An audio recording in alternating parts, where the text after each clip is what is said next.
A cell of EMF E and internal resistance R is connected across a variable resistor R. Plot a graph showing the variation of terminal potential V with resistance R. Predict from the graph the condition under which V becomes equal to E.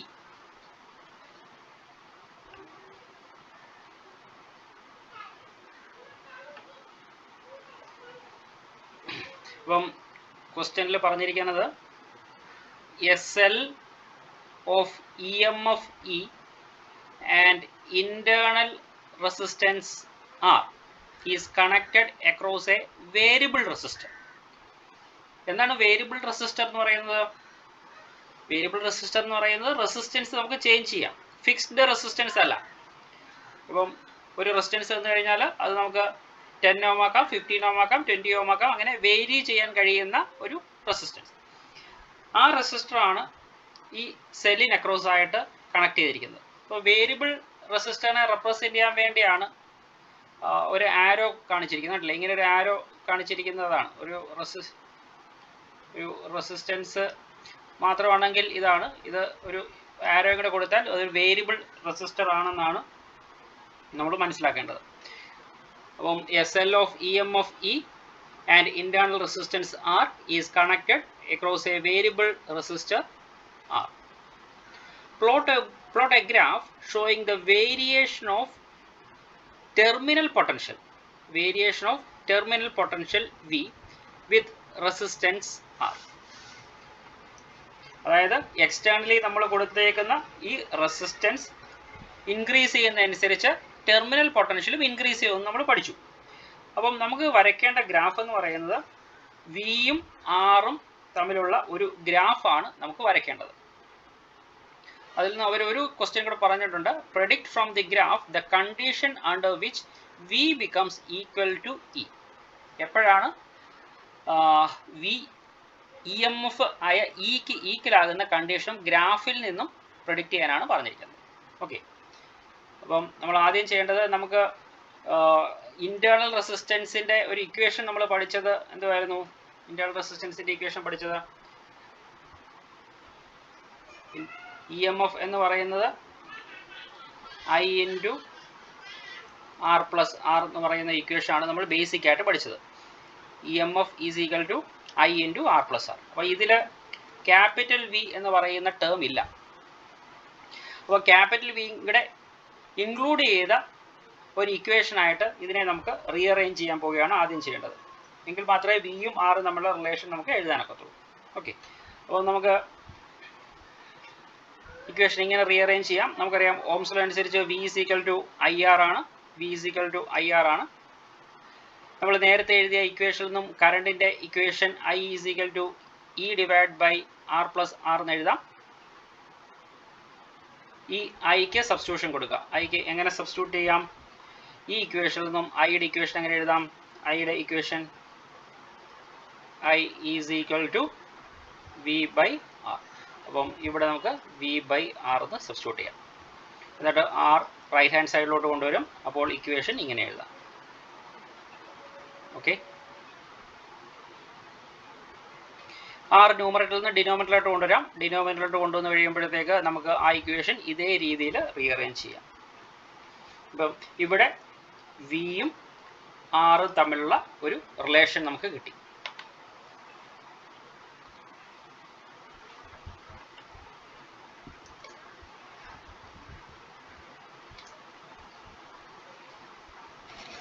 വിയും ആറും തമ്മിലുള്ള റിലേഷനായി.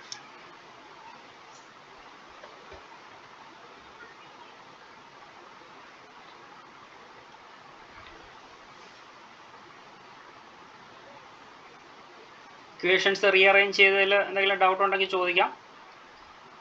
അധികം complicated ആയിട്ടുള്ള കാര്യങ്ങളൊന്നുമില്ല, സിമ്പിളാണ്. ഇനി നമുക്ക് graph വരയ്ക്കാം. ഇപ്പോൾ ഗ്രാഫ് വരയ്ക്കാൻ വേണ്ടി അതിലെ പോയിന്റ്സ് അടയാളപ്പെടുത്താൻ വേണ്ടി നമുക്ക് ഓരോ കണ്ടീഷൻസ് കൊടുക്കാം. അപ്പോൾ നമുക്ക് കിട്ടിയ ഇക്വേഷൻ ഇതായിരുന്നു. നമുക്ക് കിട്ടിയ ഇക്വേഷൻ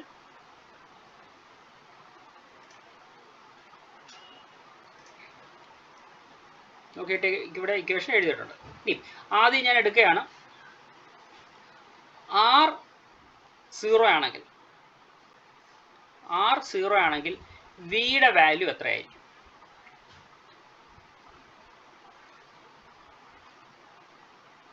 R 0 ആണെങ്കിൽ ഈ ടേം എന്തായിട്ട് മാറും?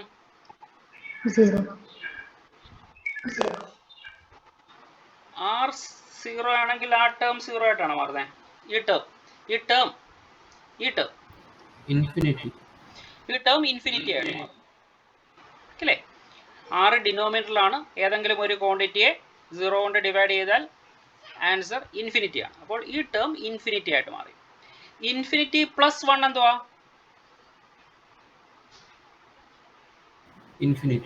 ഇൻഫിനിറ്റി പ്ലസ് 1 ഇൻഫിനിറ്റി ആണ്.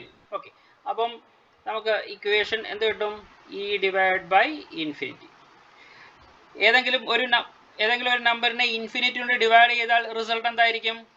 0 ആയിരിക്കും. ഓക്കെ, ഒരു ക്വാണ്ടിറ്റിയെ ഇൻഫിനിറ്റി കൊണ്ട് ഡിവൈഡ് ചെയ്താൽ റിസൾട്ട് എന്ന് പറയുന്നത് 0 ആയിരിക്കും. അപ്പോൾ വി എന്തായിട്ട് മാറി? വി 0 ആയിട്ട് മാറി. ഓക്കെ, അപ്പോൾ നമുക്കിത് ആദ്യത്തെ പോയിന്റ് കിട്ടി. അപ്പോൾ നമ്മൾ ഗ്രാഫ് വരയ്ക്കുകയാണ്. ഗ്രാഫിൽ എക്സ് ആക്സിസിൽ R ആണ് എടുത്തിരിക്കുന്നത്, വൈ ആക്സിസിൽ വി യു ആണ് എടുത്തിരിക്കുന്നത്. അപ്പം ഈ ഫസ്റ്റ് പോയിന്റ് നമുക്ക് അടയാളപ്പെടുത്താം. ഫസ്റ്റ് പോയിന്റ് നമ്മൾ എടുത്തിരിക്കുന്നത് R 0 ആകുന്ന കണ്ടീഷനാണ്. അപ്പോൾ എക്സ് ആക്സിസിലെ R 0 ആകുന്ന പോയിന്റ്. അപ്പോൾ ഇതാണ്. ആ സമയത്ത് വോൾട്ടേജ് എത്രയാണ്? വോൾട്ടേജ് നമുക്ക് 0 ആയിരിക്കണം. അപ്പോൾ ഫസ്റ്റ് പോയിന്റ് നമുക്ക് ഈ പോയിന്റ് അടയാളപ്പെടുത്താം. ഓക്കെ, അപ്പോൾ ഫസ്റ്റ് പോയിന്റ് ഇതാണ്. ഓക്കെ, ഈ രണ്ടാമത് ഞാനൊരു കണ്ടീഷൻ കൊടുക്കുകയാണ്. ക്യാപിറ്റൽ R സ്മോൾ ആറിന് ഈക്വൽ ആണെങ്കിൽ, അതായത് ക്യാപിറ്റൽ R സ്ഥാനത്ത് സ്മോൾ r കൊടുക്കുക. അപ്പോൾ R/R 1 കിട്ടും അല്ലേ? 1 + 1 എന്താണ്? 2 എന്ന് കിട്ടും. അപ്പോൾ നമുക്ക് വിയുടെ വാല്യൂ എന്ത് കിട്ടി? E/2 കിട്ടും. അപ്പം സെല്ലിൻ്റെ EMF മാക്സിമം വോൾട്ടേജ് EMF ആണ് അല്ലേ? ആ സെല്ലിൻ്റെ EMF ആണ്. ആ EMF ഞാൻ ഇവിടെ അടയാളപ്പെടുത്തുകയാണെന്നുണ്ടെങ്കിൽ അതിൻ്റെ ഹാഫ്, ഏകദേശം പകുതിയായിട്ടാണ് ഇപ്പോൾ നമുക്ക് പോയിന്റ് കിട്ടിയിരിക്കുന്നത്. അപ്പോൾ ഇത് സ്മോൾ r ആണ്, ഇത് E/2 ആണെന്നുണ്ടെങ്കിൽ നമുക്ക് രണ്ടാമത്തെ പോയിന്റ് ഇവിടെ അടയാളപ്പെടുത്താം. മൂന്നാമത്തെ പോയിന്റ് നമുക്ക് അധികം പോയിന്റ്സ് ഒന്നും എടുക്കാനൊക്കത്തില്ല. നമുക്ക് കുറച്ച് ഡാറ്റ മാത്രമേ അവർ നൽകിയിട്ടുള്ളൂ. അതുകൊണ്ട് നമുക്ക് ഫൈനൽ പോയിന്റ് നമുക്ക് R ഇൻഫിനിറ്റി ആകുന്ന കേസ് നമുക്ക് നോക്കാം. R ഇൻഫിനിറ്റി ആകുന്ന കേസ്, R ഇൻഫിനിറ്റി ആവുകയാണ്. R ഇൻഫിനിറ്റി ആകുമ്പോൾ ഇത് ഇൻഫിനിറ്റി ആയി. ഇത് ഇൻഫിനിറ്റി ആയി കഴിയുമ്പോൾ R/ഇൻഫിനിറ്റി എന്താവുമെന്നാണ് പറഞ്ഞത്? 0 ആവും. R/ഇൻഫിനിറ്റി 0 ആവും. അപ്പോൾ ഈ ടേം എന്തുവായി? E/1 കിട്ടും, അല്ലെങ്കിൽ E എന്ന് എഴുതാം. അപ്പോൾ V എന്ന് പറയുന്നത് Eക്ക് ഈക്വലായി. ഓക്കെ, അപ്പോൾ എപ്പോഴാണ് V Eക്ക് ഈക്വൽ ആകുന്നത്? ടെർമിനൽ പൊട്ടൻഷ്യൽ V EMF ആയ Eക്ക് ഈക്വൽ ആകുന്ന കണ്ടീഷനാണ് R ഇൻഫിനിറ്റി ആകുമ്പോൾ. അതായത് എക്സ്റ്റേണലി നമ്മൾ ഇവിടെ കൊടുക്കുന്ന റെസിസ്റ്റൻസ് ഇൻഫൈനൈറ്റ് റെസിസ്റ്റൻസ് കൊടുത്താൽ മാത്രമാണ് ടെർമിനൽ പൊട്ടൻഷ്യൽ EMFന് ഈക്വൽ ആകുന്നത്. അപ്പം അത് എവിടെയായിരിക്കും? നമുക്ക് ഗ്രാഫ് വരയ്ക്കുമ്പോൾ അത് എവിടെയായിരിക്കും ടച്ച് ചെയ്ത്? ഇൻഫിനിറ്റിയിലായിരിക്കും ഇത് കൂട്ടിമുട്ടുക അല്ലേ? EMF റെസിസ്റ്റൻസ് കൂട്ടിക്കൊണ്ടിരിക്കുന്നു, റെസിസ്റ്റൻസ് ഇൻഫിനിറ്റിയിലാണ് ഇത് തമ്മിൽ കൂട്ടിമുട്ടുന്നത്. അപ്പോൾ അതുകൊണ്ട് നമുക്കിത് ഇവിടെ പാരലായിട്ട് വരയ്ക്കാം. കണ്ടില്ലേ, ഇവിടെ പാരലായിട്ടാണ് വരച്ചിരിക്കുന്നത്. അത് ഇൻഫിനിറ്റിയിലായിരിക്കും അത് കൂട്ടിമുട്ടുന്നത്. അപ്പോൾ ഗ്രാഫ് ഇതേ രീതിയിലാണ് ഗ്രാഫ് ഇടുന്നത്. ശരി, ഹാർഡ് ക്വസ്റ്റ്യൻ ആണ്, അല്പം ടഫ് ആണെന്ന് തോന്നുന്നു. നിങ്ങൾക്ക് ഏകദേശം ക്ലിയർ ആണെന്ന് തോന്നുന്നു. നമ്മൾ ആ 3 പോയിന്റ്സ് എടുക്കുന്നു, 3 പോയിന്റ്സ് വെച്ച് ആ ഗ്രാഫ് വരയ്ക്കുന്നു. ഇന്റർമീഡിയറ്റ് ആയിട്ടുള്ള പോയിന്റ്സ് ഒന്നും നമുക്ക് എടുക്കാൻ പറ്റത്തില്ല. നമുക്ക് അവൈലബിൾ ഡാറ്റ വെച്ച് ഇതേപോലെ ഗ്രാഫ് വരയ്ക്കാം. അപ്പം ഇവരുടെ ക്വസ്റ്റ്യനിൽ രണ്ടാമത്തെ പാർട്ട് എന്ന് പറയുന്നത് ഇതാണ്. Predict from the graph the condition under which V becomes equal to E. അപ്പം V എന്ന് പറയുന്നത് ടെർമിനൽ പൊട്ടൻഷ്യൽ EMFന് ഈക്വൽ ആകുന്നത് എപ്പോഴാണ്? R ഇൻഫിനിറ്റി ആകുമ്പോൾ. അപ്പോൾ അതാണ് നമുക്ക് എഴുതേണ്ടത്. From the graph it is clear that V becomes equal to E when R equal to infinity.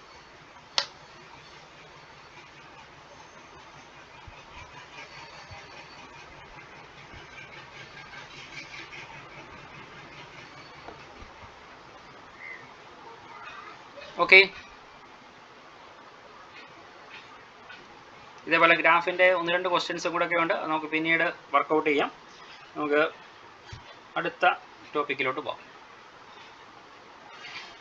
ഇതും വളരെ ഇമ്പോർട്ടൻ്റ് ആയിട്ടുള്ള ടോപ്പിക്കാണ്, cells in series and parallel. ഒത്തിരി പ്രാക്ടിക്കൽ ആപ്ലിക്കേഷൻ ഉള്ള ടോപ്പിക്കാണിത്. നമുക്ക് ഒരു ടോർച്ചിൽ ബാറ്ററി ഇടുന്നതും, അല്ലെങ്കിൽ UPS, നമുക്ക് വീട്ടിൽ UPS ഉണ്ട്, ആ UPS അല്ലെങ്കിൽ ഇൻവെർട്ടർ ഉണ്ട്, ആ ഇൻവെർട്ടറിൻ്റെ ബാറ്ററി എന്തുമാത്രം അപ്ലയൻസസ് നമുക്ക് വർക്ക് ചെയ്യണം, അതിനനുസരിച്ച് എന്തുമാത്രം ബാറ്ററി നമുക്കിവിടെ കണക്ട് ചെയ്യണം, എത്ര ബാക്കപ്പ് വേണം, അങ്ങനെയുള്ള കാര്യങ്ങളൊക്കെ ഡിസൈഡ് ചെയ്യുന്നത് ഈ സീരീസ് ആൻഡ് പാരലൽ കോമ്പിനേഷൻ്റെ തിയറിയുടെ ബേസിസിലാണ്. ഓക്കെ, ആദ്യം നമുക്ക് സീരീസ് കോമ്പിനേഷനെ കുറിച്ചാണ് പഠിക്കേണ്ടത്. Series combination, cells in series combination. Cells are connected in series when they are joined end to end, so that the same quantity of electric current must flow through each cell. The cells are connected in series when they are joined end to end. ഒന്നിനു പുറകെ ഒന്നായിട്ട് കണ്ടല്ലേ, end to end, so that same quantity of current must flow through each cell. അപ്പോൾ series connection ആകുമ്പോൾ നിർബന്ധമായും current same current ആയിരിക്കണം flow ചെയ്യേണ്ടത്. നമുക്ക് അതിൻ്റെ സിമ്പിൾ ഒരു പിക്ചർ വരയ്ക്കാം. ബാറ്ററി കണക്ട് ചെയ്തതിൻ്റെ ഒരു സിംബോളിക് റെപ്രസെൻറ്റേഷൻ നമുക്ക് വരയ്ക്കാം.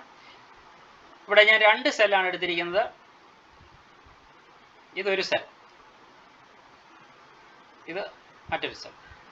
ഒരു സെല്ലിൻ്റെ ഈ ബിഗ് ലൈൻ എന്തിനെ റെപ്രസെൻറ്റ് ചെയ്യുമെന്നാണ് പറഞ്ഞേക്കുന്നത്? ഏത് ടെർമിനലിനെ റെപ്രസെൻറ്റ് ചെയ്യുമെന്നാണ് പറഞ്ഞത്? Positive terminal. പോസിറ്റീവ് ടെർമിനലാണ് ഇത്, നെഗറ്റീവ് ടെർമിനലാണ്. അതിൻ്റെ EMF E1. മറ്റൊരു സെൽ, അതിൻ്റെ EMF E2. ആദ്യത്തതിൻ്റെ ഇൻറ്റേർണൽ റെസിസ്റ്റൻസ് R1, അടുത്തതിൻ്റെ ഇൻറ്റേർണൽ റെസിസ്റ്റൻസ് R2. അപ്പം let E1 and E2 are EMF of 2 cells and R1 and R2 their internal resistance.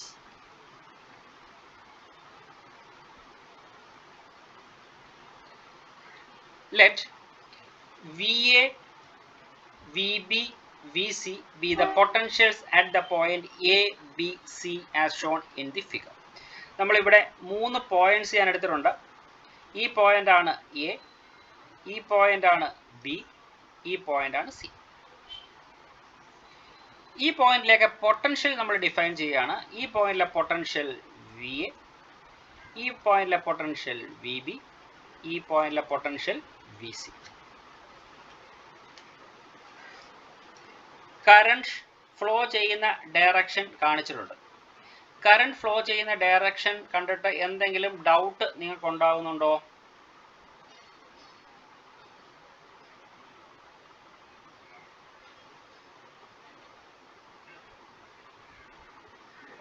Negative to positive.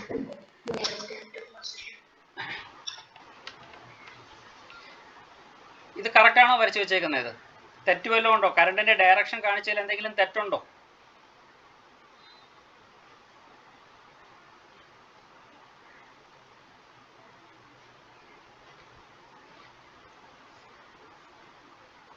Correct ആണോ wrong ആണോ?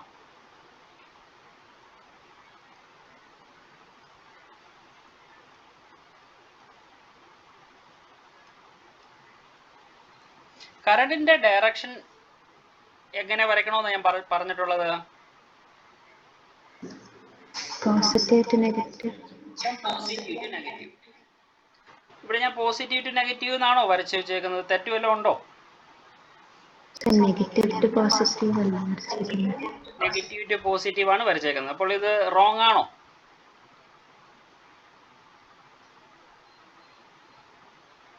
ഇത് നീയെ മാത്രമേ സംസാരിക്കുന്നുള്ളൂ, ബാക്കി ആർക്കും മിണ്ടാത്ത എന്താ? നീയ്ക്ക് മാത്രമേ മനസ്സിലാവുന്നുള്ളൂ, ബാക്കി ആർക്കും മനസ്സിലാവുന്നില്ല. ആ പറ. കറക്റ്റ് ആണ്. ബാക്കിയുള്ളവരുടെയൊക്കെ എന്താ ഷോൺ ഇത് കറക്റ്റ് ആണെന്ന് പറഞ്ഞാൽ കറണ്ടിന്റെ ഡയറക്ഷൻ പറഞ്ഞിരിക്കുന്നത് പോസിറ്റീവ് ടു നെഗറ്റീവ് അല്ലേ കറണ്ടിന്റെ ഫ്ലോ? പിന്നെ ഞാൻ ഇത് നെഗറ്റീവ് ടു പോസിറ്റീവ് ആണല്ലോ വരച്ചു വെച്ചേക്കുന്നത്. അതെന്താ? Okay okay. ആ ഇപ്പൊ ഈ പിക്ചർ നോക്കുമ്പോൾ നമുക്ക് പെട്ടെന്നൊരു സംശയം ഉണ്ടാവും. എപ്പോഴും നമ്മൾ പഠിച്ചു വെച്ചിരിക്കുന്നതാണ് കറണ്ടിന്റെ ഡയറക്ഷൻ എന്ന് പറയുന്നത് ഫ്രം പോസിറ്റീവ് ടു നെഗറ്റീവ് ആണ്. From positive to negative. ഇപ്പൊ ഇവിടെ നോക്കുമ്പോഴത്തേക്ക് നെഗറ്റീവിൽ നിന്ന് പോസിറ്റീവിലേക്ക് വരച്ച പോലെ തോന്നിക്കും. ആ കൺഫ്യൂഷൻ നിങ്ങൾക്ക് അങ്ങനെ ഒരു സംശയം ഉണ്ടെന്നുണ്ടെങ്കിൽ നിങ്ങൾ എന്താ ചെയ്യേണ്ടതെന്ന് വെച്ചാൽ, സെല്ലാണ് തരുന്നതെങ്കിൽ ഈ സെല്ലിന് അക്രോസ് ആയിട്ട് നിങ്ങൾ ഒരു റെസിസ്റ്റൻസ് അങ്ങ് വരച്ച് നോക്കണം. ഒരു സെല്ലിന് അക്രോസ് ആയിട്ട് ഒരു റെസിസ്റ്റൻസ് വരയ്ക്കാം. ഓക്കെ, ഇനി നിങ്ങൾ നോക്കിക്കേ, സെല്ലിന്റെ പോസിറ്റീവ് ഇതാണ്. സെല്ലിന്റെ പോസിറ്റീവിൽ നിന്നും ഫ്ലോ ചെയ്യാൻ ആരംഭിച്ചു. ഈ റെസിസ്റ്റൻസ് ഇവിടെ കയറി ഇറങ്ങി അത് നെഗറ്റീവിലെത്തി. ഇത് സീരീസ് ആണ്, അതുകൊണ്ട് വീണ്ടും പോസിറ്റീവിൽ കയറി ഇറങ്ങി നെഗറ്റീവിലെത്തി. അപ്പോഴാണ് സർക്യൂട്ട് കംപ്ലീറ്റ് ആകുന്നത്. അപ്പോൾ ആക്ച്വലി ഇത് കറക്റ്റ് ആണ്. പിന്നെ ഇവിടെ ഈ റെസിസ്റ്റൻസ് ഇല്ലാതെ നമ്മൾ പിക്ചർ നോക്കുമ്പോൾ നമുക്കൊരു കൺഫ്യൂഷൻ ഉണ്ടാവും, ഇത് നെഗറ്റീവിൽ നിന്നും പോസിറ്റീവിലേക്കാണ്. ഞാൻ വേറൊരു കാര്യം കൂടെ ഇന്റേണൽ റെസിസ്റ്റൻസ് പഠിപ്പിച്ചപ്പോൾ പറഞ്ഞിരുന്നു, സെല്ലിന്റെ ഉള്ളിൽ inside the cell the current flows from negative terminal to positive terminal. സെല്ലിന്റെ ഉള്ളിലൂടെ കടന്നു പോകുന്ന ഇലക്ട്രിക് കറണ്ട് ഏത് ടെർമിനൽ നിന്നും ഏത് ടെർമിനലിലേക്കാണ്? It will flow from negative terminal to positive terminal. Outside ഉള്ള റെസിസ്റ്റൻസിലാണെങ്കിൽ ഫ്രം പോസിറ്റീവ് ടു നെഗറ്റീവ്. അപ്പോൾ നമ്മൾ മിക്കവാറും എല്ലാ കേസുകളും പഠിക്കുന്നത് ഔട്ട്സൈഡ് കറണ്ട് ഫ്ലോയെ കുറിച്ചാണ് പഠിക്കുന്നത്. That is from positive terminal to negative terminal, അതാണ് പഠിക്കുന്നത്. ഈ ഇന്റേണൽ റെസിസ്റ്റൻസ് പഠിക്കുന്ന ഈ ടോപ്പിക്കിൽ മാത്രമേ നമുക്ക് ഇങ്ങനെ ഒരു കറണ്ട് ഫ്ലോ വരയ്ക്കേണ്ടി വരത്തുള്ളൂ. ഒരു ഡൗട്ട് കൺഫ്യൂഷൻ ഉണ്ടാവും. ഇവിടെ പോസിറ്റീവ് ടു നെഗറ്റീവ് അല്ലേ വരച്ചിരിക്കുന്നത്? പോസിറ്റീവ് ടു നെഗറ്റീവ് അല്ലേ വരച്ചിരിക്കുന്നത്? ഞാൻ പോസിറ്റീവ് ടു നെഗറ്റീവ് തന്നെയാണ് വരച്ചേക്കുന്നത്. പക്ഷെ അത് പിക്ചർ ഇങ്ങനെ നോക്കുമ്പോൾ നമുക്കൊരു സംശയം തോന്നും, ഇവിടെ നെഗറ്റീവ് ആണ്, നെഗറ്റീവിൽ നിന്ന് പോസിറ്റീവിലേക്ക് വരച്ച പോലെ ഒരു ഡൗട്ട് ഉണ്ടാവും. അപ്പൊ അതാണ് പറഞ്ഞത്, ഇന്റേണൽ സെല്ലിന്റെ ഈ പോസിറ്റീവ് ടെർമിനൽ ടു നെഗറ്റീവിലേക്കല്ലേ വന്നിരിക്കുന്നത്. അപ്പോഴത്തേക്ക് നമുക്ക് ഡൗട്ട് ഈ സെല്ലിന്റെ പോസിറ്റീവിൽ നിന്നും നെഗറ്റീവിലേക്കാണ്. ഇവിടെ നോക്കുമ്പോൾ, ഇവിടെ നമ്മൾ പിക്ചർ നോക്കുമ്പോൾ ചിലപ്പോൾ ചിലർക്ക് ഒരു സംശയം ഉണ്ടാവും. അതുകൊണ്ട് ഞാൻ പറഞ്ഞതേ ഉള്ളൂ. അങ്ങനെ സംശയം ഇല്ലാത്തവർക്ക് അത് വിട്ടേരെ. സംശയം തോന്നുന്നവർക്ക് ഞാൻ പറഞ്ഞതെന്ന് മാത്രമേ ഉള്ളൂ. സെല്ലിന്റെ ഉള്ളിലെ കറണ്ട് ഫ്ലോ എന്ന് പറയുന്നത് നെഗറ്റീവിൽ നിന്നും പോസിറ്റീവിലേക്കാണ്. ഔട്ട്സൈഡ് ആണ് പോസിറ്റീവ് ടു നെഗറ്റീവ്. അപ്പം ഈ വരച്ചേക്കുന്ന ആരോയുടെ ഡയറക്ഷൻ തെറ്റൊന്നുമില്ല എന്ന് പറഞ്ഞതേ ഉള്ളൂ. ഓക്കെ, അപ്പം മറ്റൊരു കാര്യം പറഞ്ഞേക്കുന്നത്, ഇവിടുത്തെ പൊട്ടൻഷ്യൽ വി എ ആണ്, ഇവിടുത്തെ പൊട്ടൻഷ്യൽ വി ബി ആണ്, ഇവിടുത്തെ പൊട്ടൻഷ്യൽ വി സി ആണ്. ഞാൻ 2 പോയിന്റ്സ് എടുക്കുകയാണ്. ഫസ്റ്റ് സെല്ലിന്റെ അപ്പുറവും ഇപ്പുറവുമുള്ള 2 പോയിന്റ് എയും ബിയും. E1 എന്ന് പറയുന്ന സെല്ലിന്റെ അടുത്തുള്ള 2 പോയിന്റ്സ് എയും ബിയും. എയിലെ പൊട്ടൻഷ്യൽ വി എ ആണ്, ബിയിലെ പൊട്ടൻഷ്യൽ വി ബി ആണ്. വി എ ആണോ വലുത്, വി ബി ആണോ വലുത്? Which potential is greater? V B.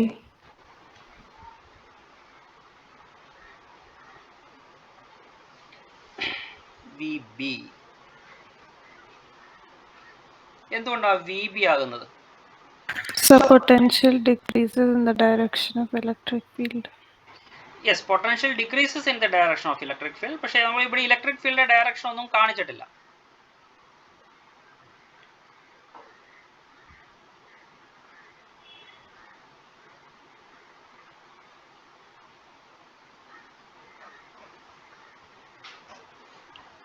ഇവിടെ ഇലക്ട്രിക് ഫീൽഡിന്റെ ഡയറക്ഷൻ കാണിച്ചില്ല, കറണ്ടിന്റെ ഡയറക്ഷൻ ആണ് കാണിച്ചിരിക്കുന്നത്. അപ്പൊ കറണ്ടിന്റെ ഡയറക്ഷൻ അനുസരിച്ച് ചിന്തിക്കാം.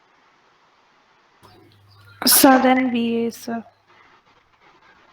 Why VA? So because it increases in the direction of electric current. Potential increases in the direction of electric current.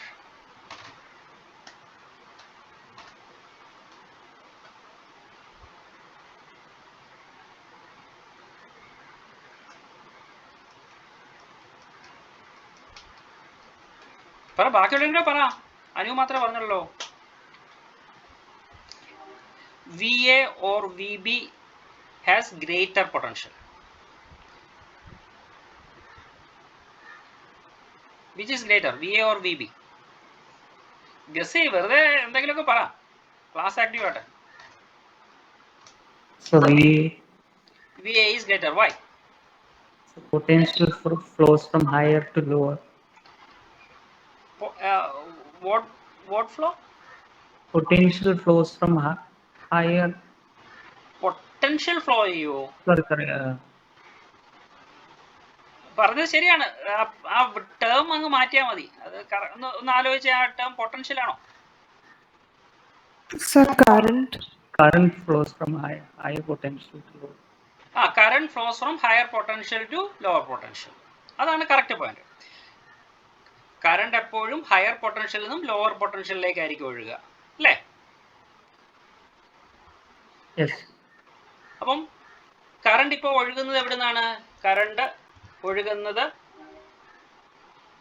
A എന്ന് പറയുന്ന പോയിന്റിൽ നിന്നും ഒഴുകി ആണ് അത് തിരിച്ച് ബി എന്ന് പറയുന്ന പോയിന്റിൽ എത്തിച്ചേരുന്നത്. അപ്പോൾ കറണ്ടിന്റെ ഡയറക്ഷൻ നമ്മൾ ഇങ്ങനെയാണ് കാണിച്ചേക്കുന്നത്. അപ്പോൾ വി എ ആണ് ഹയർ പൊട്ടൻഷ്യൽ. ഹയർ പൊട്ടൻഷ്യൽ നിന്നും ലോവർ പൊട്ടൻഷ്യലിലേക്കായിരിക്കും കറണ്ട് ഒഴുകുക. വെള്ളം ഒഴുകുന്ന പോലെ തന്നെ ഹയർ പൊട്ടൻഷ്യൽ നിന്നും ലോവർ പൊട്ടൻഷ്യലിലേക്കായിരിക്കും കറണ്ട് ഒഴുകുക. അപ്പോൾ ഹയർ പൊട്ടൻഷ്യൽ വി എ ആണ്, ലോവർ പൊട്ടൻഷ്യൽ വി ബി ആണ്. അപ്പോൾ ഈ രണ്ട് പോയിന്റ്, നമ്മളിപ്പം മുഴുവൻ പോയിന്റ്സും എടുത്തില്ല, ഈ രണ്ട് പോയിന്റ്സ് മാത്രമാണ് എടുത്ത്. ആ രണ്ട് പോയിന്റ്സ് എടുക്കുമ്പോൾ നമുക്ക് അത് രണ്ടിൻ്റെ ഇടയ്ക്ക് ഒരു റെസിസ്റ്റൻസ് കണക്ട് ചെയ്ത് കഴിഞ്ഞാൽ കറണ്ട് ഒഴുകുന്നത് ഇങ്ങനെയാണ്. അതുകൊണ്ട് current will flow from higher potential to lower potential. So V A is greater than V B. Okay, അപ്പോൾ നമുക്ക് ഇവിടെ potential difference between the positive and negative terminals of the first cell. Potential difference between the positive and negative terminals of the first cell നമുക്ക് എങ്ങനെ എഴുതാം? VA minus VB equal to, ഇതാണ് equation, നമ്മൾ നേരത്തെ പഠിച്ച ഇക്വേഷൻ ഇതാണ്. അപ്പം potential difference നമുക്ക് VA minus VB എന്ന് എഴുതാം, ഈക്വൽ ടു E. E എന്ന് പറഞ്ഞാൽ ഇവിടെ എന്താണ്? ഇവിടുത്തെ E എന്ന് പറയുന്നത് E1 ആണ്. അപ്പോൾ E1 എഴുതി മൈനസ് I. കറണ്ട് സെയിം ആണ് അല്ലേ, സീരീസ് കണക്ഷൻ ആണ്, സെയിം കറണ്ട് ആണ്. അതുകൊണ്ട് I into internal resistance R ആണ്, സ്മോൾ r ആണ്. ഇന്റേണൽ റെസിസ്റ്റൻസ് ഇവിടെ R1 ആണ്, അതുകൊണ്ട് R1 എഴുതി. അപ്പോൾ ഇക്വേഷൻ എങ്ങനെ എഴുതാം? VA minus VB equal to E1 minus IR1. അപ്പം നിങ്ങൾക്ക് ഡൗട്ട് ഉണ്ടാകുന്ന പോർഷൻസ് ഇതാണ്. ഹയർ പൊട്ടൻഷ്യൽ ഉള്ള പോയിന്റ് VA ആണോ VB ആണോ എന്നുള്ളതായിരിക്കും നമുക്കുണ്ടാകുന്ന ഒരു ഡൗട്ട്. അതിന് ഇത്രയും മാത്രം നിങ്ങൾ ആലോചിച്ചാൽ മതി. Current will flows from higher potential to lower potential. ഇവിടെ കറണ്ട് ഫ്ലോ ചെയ്യുന്നത് എ എന്ന് പറയുന്ന പോയിന്റിൽ നിന്നും ബി എന്ന് പറയുന്ന പോയിന്റിലേക്കാണ് ഒഴുകുന്നത്. ഓക്കെ, സെല്ലിന്റെ ഇൻസൈഡ് നോക്കണ്ട, സെല്ലിന്റെ ഇൻസൈഡിൽ ലോവർ പൊട്ടൻഷ്യലിൽ നിന്നും ഹയർ പൊട്ടൻഷ്യലിലേക്കായിരിക്കും മാറുക. എന്നാൽ ഔട്ട്സൈഡിൽ കറണ്ട് ഫ്ലോ ചെയ്യുന്നത് ഹയർ പൊട്ടൻഷ്യലിൽ നിന്നും ലോവർ പൊട്ടൻഷ്യലിലേക്കാണ്. അതുകൊണ്ട് എയിൽ നിന്നും ബിയിലേക്കാണ് ഇവിടെ ഇലക്ട്രിക് കറണ്ട് ഒഴുകുന്നത്. അതുകൊണ്ട് VA is greater than VB. So the potential difference can be written as VA minus VB. That is equal to E1 minus IR1. Okay,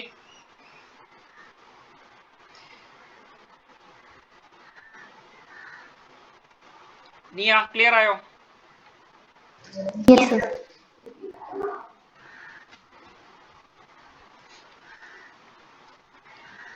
Rachel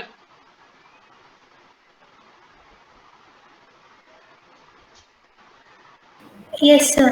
clear ആണല്ലോ? Yes, sir. ഓക്കെ ഓക്കെ, ഇനി second സെല്ലിന്റെ case എടുക്കാം. Second സെല്ലിന്റെ രണ്ട് points നമുക്ക് എടുക്കാം. Positive ടെർമിനലും negative ടെർമിനലുള്ള രണ്ട് പോയിന്റ്സ് എടുക്കാം. അത് ബിയും സിയുമാണ്. അപ്പോൾ ബിയും സിയും തമ്മിലുള്ള പൊട്ടൻഷ്യൽ ഡിഫറൻസ് ഇതേ രീതിയിൽ എഴുതാം. The potential difference between the positive and negative terminals of the second cell. അപ്പം ഇവിടെ ഏതാണ്? ബിയിലെ പൊട്ടൻഷ്യൽ VB ആണ്, സിയിലെ പൊട്ടൻഷ്യൽ VC ആണ്. ഇവിടെ എവിടെയായിരിക്കും പൊട്ടൻഷ്യൽ കൂടുതൽ? VA ആണോ VB ആണോ? VC. പൊട്ടൻഷ്യൽ കൂടുതൽ എവിടെയാണ്? പൊട്ടൻഷ്യൽ കൂടുതൽ അങ്ങനെ സംശയം ഉണ്ടെങ്കിൽ ഞാൻ പറഞ്ഞല്ലോ, സംശയം ഉണ്ടെങ്കിൽ നിങ്ങൾ ഒരു റെസിസ്റ്റർ വരയ്ക്കുക, അതിനെ ക്രോസ് സെല്ലിനെ ക്രോസ് ആയിട്ട് ഒരു റെസിസ്റ്റർ അങ്ങ് വരയ്ക്കുക. സംശയം ഉണ്ടെന്നുണ്ടെങ്കിൽ റെസിസ്റ്റർ വരയ്ക്കുക, കറണ്ട് ഫ്ലോ നോക്കുക. കറണ്ട് ഫ്ലോ ചെയ്യുന്ന റെസിസ്റ്ററിലൂടെ എങ്ങനെയാണ്? കറണ്ട് പോസിറ്റീവ് ടെർമിനൽ നിന്ന് സ്റ്റാർട്ട് ചെയ്ത് കറണ്ട് ഇങ്ങനെ വന്നു റെസിസ്റ്ററിലൂടെ കയറി ഇറങ്ങി ഇങ്ങനെ വന്നു തിരിച്ച് നെഗറ്റീവ് ടെർമിനൽ എത്തിച്ചേർന്നു. അങ്ങനെയാണ് കറണ്ട് ഫ്ലോ. അപ്പോൾ കറണ്ട് ഫ്ലോയുടെ ഡയറക്ഷൻ നിങ്ങൾ നോക്കിക്കേ, ബിയിൽ നിന്നും സിയിലേക്കാണ് ഒഴുകുന്നത്. അപ്പോൾ ഹയർ പൊട്ടൻഷ്യൽ എവിടെയാണ്? ബിയിലാണ്, അതായത് വി ബി ആണ് ഹയർ പൊട്ടൻഷ്യൽ. ഓക്കെ, അപ്പം ഡൗട്ട് ഉണ്ടെങ്കിൽ റെസിസ്റ്റൻസ് വരച്ച് സെല്ലിന് അക്രോസ് ആയിട്ട് റെസിസ്റ്റൻസ് വരച്ച് നോക്കിയാൽ മതി നിങ്ങൾ കേട്ടോ. ഓക്കെ, അപ്പം നമുക്ക് potential difference between the positive and negative terminals of the second cell can be written as V B minus V C is equal to ഈയുടെ കേസിൽ നമുക്ക് ഇവിടെ സെക്കൻഡ് സെൽ ആണ്, അതുകൊണ്ട് ഇ എം എഫ് E2 ആണ്, minus I into R2 അതിന്റെ internal resistance. Simple അല്ലേ?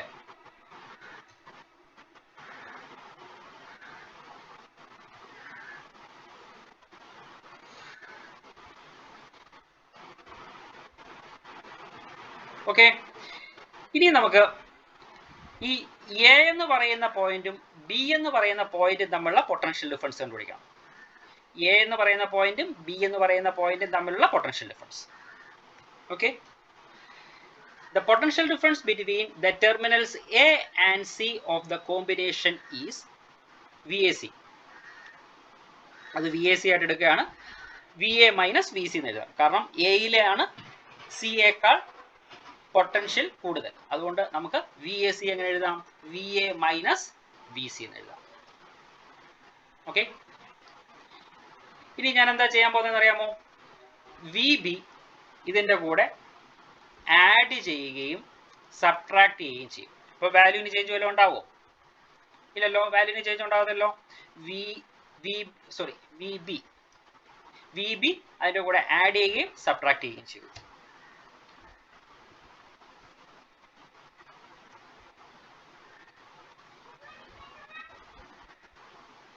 Okay,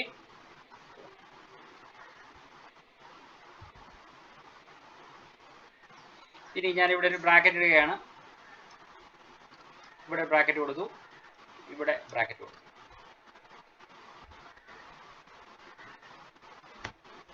okay, V A minus V B നമ്മൾ കണ്ടുപിടിച്ച് വെച്ചിട്ടുണ്ട്, തൊട്ട് മുമ്പ് കണ്ടുപിടിച്ച് വെച്ചിട്ടുണ്ട്.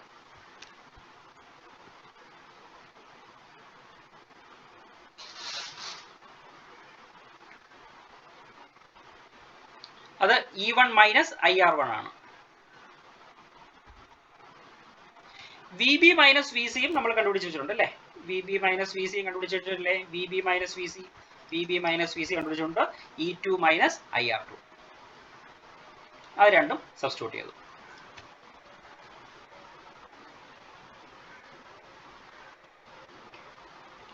ഇനിയും ചെയ്യാൻ പോകുന്നത് E1ന്റെയും ഈയുടെ ടേം E1ന്റെയും E2 കൂടെ ഒരുമിച്ച് എഴുതുക. സർ നമ്മളിവിടെ എന്തിനാ ഈ വി ബി ആഡ് ചെയ്യുന്നത്? അതിന് പകരം ഈ V A B and V B C നമ്മൾ ആഡ് ചെയ്താൽ പോരെ? എന്താ ആഡ് ചെയ്താൽ മതി എന്ന് ചോദിച്ചത്? സർ നമ്മൾ ഈ adding and subtracting V B എന്ന് എഴുതിയില്ലേ, അതിനു മുമ്പ് നമ്മൾ കണ്ടുപിടിച്ചില്ലേ V A B and V B C? ആ രണ്ട് ഇക്വേഷൻ നമ്മൾ പ്ലസ് ചെയ്താലും സെയിം ഫാക്ടർ തന്നെ വരാം. വി എയുടെ ഇക്വേഷൻ നമ്മൾ കണ്ടുപിടിച്ച് വെച്ചിട്ടില്ലല്ലോ. V A minus V B. Sir കഴിഞ്ഞ സ്ലൈഡിൽ നമ്മൾ V A minus V B കണ്ടുപിടിച്ചില്ലേ? V A minus V B കണ്ടുപിടിച്ച് വെച്ചിട്ടുണ്ട്. ഓക്കെ, അത് ഇക്വേഷൻ 1 ആയിട്ടും പിന്നെ V B minus V C equation 2 ആയിട്ടും എടുത്താൽ ഈ രണ്ട് ഇക്വേഷൻ ആഡ് ചെയ്താൽ പോരെ?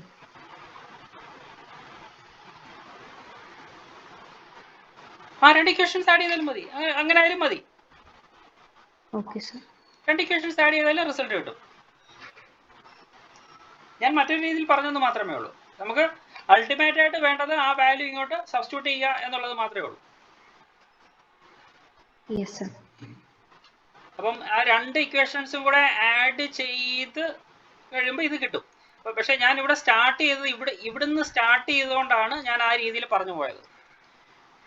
നമ്മൾ തൊട്ടുമുമ്പ് പഠിച്ചത് അങ്ങനെയാണല്ലോ, എയും ബിയും തമ്മിലുള്ള പൊട്ടൻഷ്യൽ ഡിഫറൻസ് കണ്ടുപിടിക്കുന്നത് V A minus V B എന്നും ബിയും സിയും തമ്മിലുള്ള പൊട്ടൻഷ്യൽ ഡിഫറൻസ് കണ്ടുപിടിക്കാൻ വേണ്ടി V B minus V C എന്നും ആ രീതിയിലാണ് നമ്മൾ സ്റ്റാർട്ട് ചെയ്തത്. ഇവിടെ ഞാൻ സ്റ്റാർട്ട് ചെയ്തത് ആ 2 പോയിന്റ്സ് തമ്മിലുള്ള പൊട്ടൻഷ്യൽ ഡിഫറൻസ് എടുത്തിട്ട് അവിടെ നിന്നാണ് അടുത്ത ഇക്വേഷനിലേക്ക് വരുന്നത്. അപ്പം മറ്റേ രീതിയിൽ അത് രണ്ടും കൂടെ ആഡ് ചെയ്ത് വരുമ്പോഴത്തേക്ക് അത് തമ്മിലുള്ള അഡീഷൻ എന്ന് പറയുന്നത് എയും സിയും തമ്മിലുള്ള പൊട്ടൻഷ്യൽ ഡിഫറൻസ് ആണെന്ന് നമ്മൾ പറയേണ്ടി വരും. ഓക്കെ, അപ്പൊ ഇത് കുറച്ചും കൂടെ മനസ്സിലാക്കാൻ, ആ പൊട്ടൻഷ്യലിന്റെ കോൺസെപ്റ്റ് മനസ്സിലാക്കി എഴുതാൻ ഇച്ചിരി കൂടെ എളുപ്പമുണ്ടെന്ന് തോന്നിയോണ്ട് ഇങ്ങനെ എടുത്തതേ ഉള്ളൂ. മറ്റേത് എഴുതിയാലും ആൻസർ കറക്റ്റ് ആയിട്ട് എടുക്കും.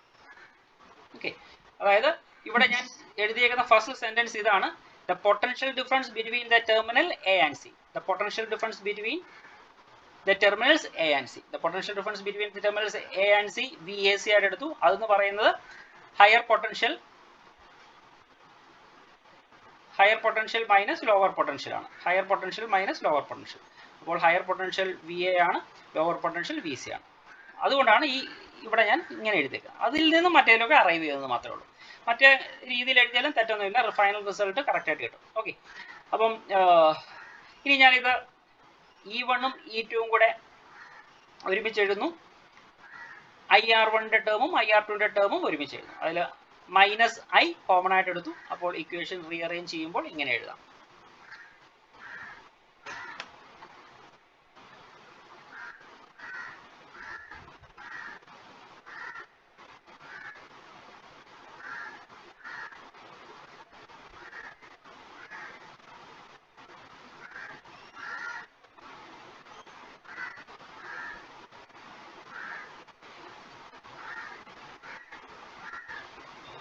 Okay, അപ്പം the potential difference between the points A and C is VAC is equal to E1 plus E2 minus I into R1 plus R2. ഇനി നമ്മൾ ചെയ്യാൻ പോകുന്നത്, നമ്മൾ നേരത്തെ കപ്പാസിറ്ററിന്റെ കേസും റെസിസ്റ്ററിന്റെ കേസും ഒക്കെ പഠിച്ച അതേ രീതിയിൽ തന്നെ ഈ രണ്ട് സെല്ലിനെയും നമ്മൾ റീപ്ലേസ് ചെയ്യുകയാണ്. ഈ രണ്ട് സെല്ലിനെയും നമ്മൾ റീപ്ലേസ് ചെയ്ത് ഒറ്റ സെല്ലായിട്ട് മാറ്റുകയാണ്. ഒറ്റ സെൽ എടുക്കുക. ഒറ്റ സെൽ എടുക്കുമ്പോൾ ഈ രണ്ട് സെല്ലിൻ്റെയും സീരീസ് കോമ്പിനേഷൻ ഉള്ള എഫക്റ്റീവ് EMS ഉള്ള ഒരു സെല്ലാണ് നമ്മളിവിടെ റീപ്ലേസ് ചെയ്യുന്നത്. അതേപോലെ തന്നെ അതിൻ്റെ എഫക്റ്റീവ് ഇൻറ്റേർണൽ റെസിസ്റ്റൻസ് ഉള്ള ഒരു സെല്ലാണ് ഇവിടെ റീപ്ലേസ് ചെയ്യുന്നത്. ഓക്കെ, അപ്പം ആ സെല്ലിൻ്റെ EMF E ആണെന്ന് എടുക്കുന്നു. നമ്മൾ റീപ്ലേസ് ചെയ്ത സെല്ലിൻ്റെ EMF E ആയിട്ട് എടുക്കുന്നു. അതിൻ്റെ ഇൻറ്റേർണൽ റെസിസ്റ്റൻസ് R ആയിട്ട് എടുക്കുന്നു. ഓക്കെ, അങ്ങനെയാണെന്നുണ്ടെങ്കിൽ നമുക്ക് VACയുടെ ഇക്വേഷൻ എങ്ങനെ എഴുതാം? VAC is equal to E equivalent. അവിടെ നമ്മൾ വെറും E ആയിട്ടാണ് എടുക്കുന്നത്. E ഈക്വലൻ്റ് എന്ന് പറയുന്നതാണ് എടുക്കുന്നത്. ഇവിടെ R ഈക്വലൻ്റ് എന്നാണ് എടുക്കുന്നത് കേട്ടോ. R equivalent. അപ്പോൾ E equivalent minus I into R equivalent എന്ന് എഴുതാം. അപ്പോൾ VACയുടെ ഒരു ഇക്വേഷൻ നമുക്ക് ഇത് കിട്ടി. VACയുടെ മറ്റൊരു ഇക്വേഷൻ ഇത് കിട്ടി. ഇനി ഈ രണ്ട് ഇക്വേഷൻസ് ഒന്ന് കമ്പയർ ചെയ്ത് നോക്കിയാൽ എന്ത് മനസ്സിലാവും? E equivalent is equal to E1 plus E2 and R equivalent is equal to R1 plus R2.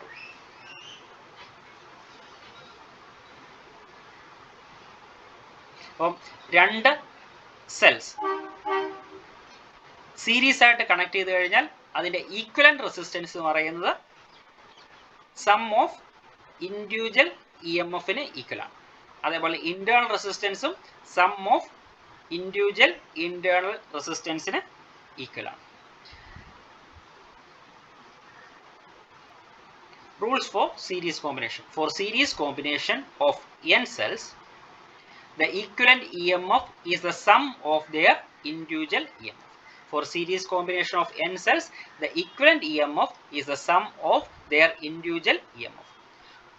Similarly, the equivalent internal resistance is the sum of their individual internal resistance. The sum of their individual internal resistance. ഇതാണ് series combination. Series കോമ്പിനേഷനിൽ എന്തെങ്കിലും വേറെ doubt ഉണ്ടോ?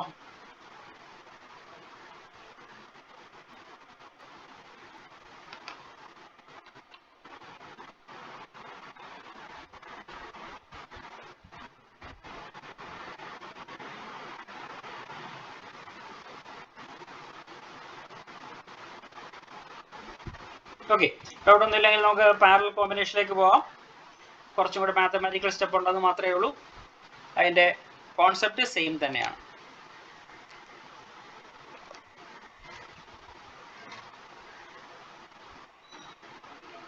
Cells in parallel combination.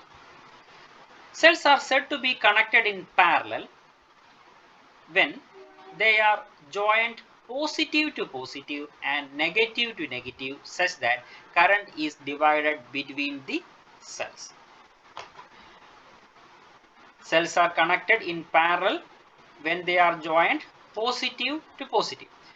ഒരു സെല്ലിൻ്റെ പോസിറ്റീവും മറ്റേ സെല്ലിൻ്റെ പോസിറ്റീവും തമ്മിൽ ഒരുമിച്ച് കണക്ട് ചെയ്യുക, ഒരു സെല്ലിൻ്റെ നെഗറ്റീവും മറ്റേ സെല്ലിൻ്റെ നെഗറ്റീവും ഒരുമിച്ച് കണക്ട് ചെയ്യുക. അപ്പോഴാണ് നമ്മൾ അതിനെ പാരലൽ കോമ്പിനേഷൻ എന്ന് പറയുന്നത്. ഈ കേസിൽ കറണ്ട് ഡിവൈഡ് ചെയ്തു പോകും. ജംഗ്ഷനിൽ വെച്ച് കറണ്ട് രണ്ടായിട്ട് ഡിവൈഡ് ചെയ്തായിരിക്കും പോവുക. അതാണ് പാരലൽ കോമ്പിനേഷൻ എന്ന് പറയുന്നത്. പിക്ചർ വരച്ച് വെച്ചോ.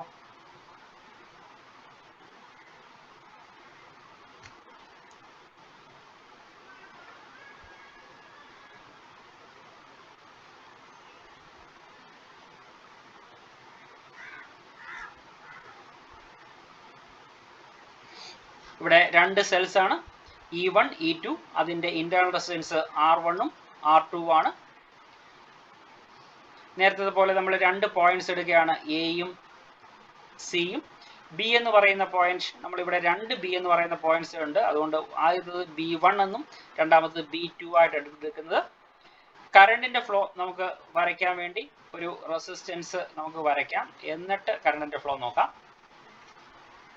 കറണ്ട് ഫ്ലോ സ്റ്റാർട്ട് ചെയ്യുന്നത് എപ്പോഴും സെല്ലിൻ്റെ പോസിറ്റീവിൽ നിന്നാണ്. ഇപ്പം ആദ്യത്തെ സെല്ലിൻ്റെ പോസിറ്റീവിൽ നിന്നും കറണ്ട് ഫ്ലോ ഉണ്ടാകുന്നുണ്ട്, അത് ഞാൻ I1 ആയിട്ട് എടുത്തു. രണ്ടാമത്തെ സെല്ലിൻ്റെ പോസിറ്റീവിൽ നിന്നും കറണ്ട് ഫ്ലോ ഉണ്ടാകുന്നുണ്ട്, അത് I2 ആയിട്ട് എടുത്തു. ആ രണ്ട് കറണ്ടും B1 എന്ന് പറയുന്ന പോയിന്റിൽ വരുമ്പോൾ അത് കമ്പൈൻ ചെയ്ത് I എന്ന് പറയുന്ന കറണ്ടായിട്ട് മാറി. അത് A എന്ന് പറയുന്ന പോയിന്റിലെത്തി. അവിടെ നിന്നും ഫ്ലോ ചെയ്ത് നമ്മുടെ എക്സ്റ്റേണലി നമ്മൾ കൊടുത്ത റെസിസ്റ്റർ വഴി കയറി ഇറങ്ങി അത് സി എന്ന് പറയുന്ന പോയിന്റിൽ എത്തിച്ചേരുന്നു. സിയിൽ നിന്നും അത് B2ലെത്തി. B2ലെത്തി കഴിയുമ്പോൾ അത് വീണ്ടും ഡിവൈഡ് ചെയ്തു. I1 ഈ ബ്രാഞ്ചിലൂടെ E1 എന്ന് പറയുന്ന സെല്ലിൻ്റെ നെഗറ്റീവിലെത്തി. I2 E2 എന്ന് പറയുന്ന സെല്ലിൻ്റെ നെഗറ്റീവിലെത്തി. അപ്പോഴാണ് സർക്യൂട്ട് കംപ്ലീറ്റ് ആകുന്നത്. അപ്പോൾ കറണ്ടിൻ്റെ ഡയറക്ഷനും നമ്മൾ വരച്ചു.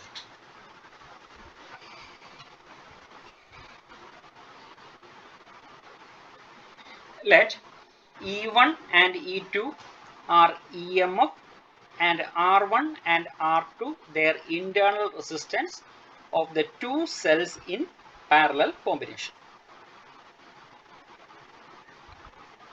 Let I1 and I2 be the current leaving the positive electrodes of the cell.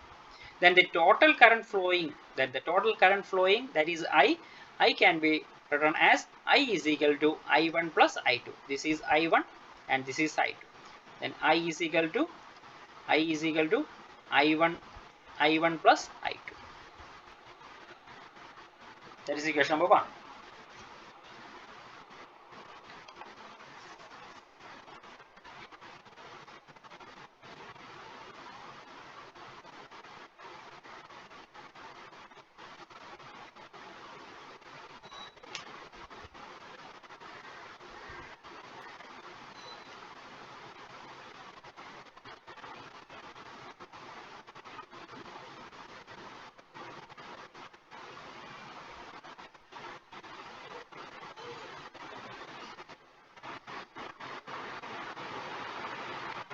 ഇനി നമ്മൾ നേരത്തെ സീരീസിൽ ചെയ്ത അതേ രീതിയിൽ തന്നെ ഇവിടെ രണ്ട് പോയിന്റ്സ് നമ്മൾ എടുത്തിട്ടുണ്ട്, B1ഉം B2ഉം. ഇവിടുത്തെ പൊട്ടൻഷ്യൽ V1 ആണ്, ഇവിടുത്തെ പൊട്ടൻഷ്യൽ V2 ആണ്. Okay, which is greater, V1 or V2 is greater? Which is greater, V1 or VB2?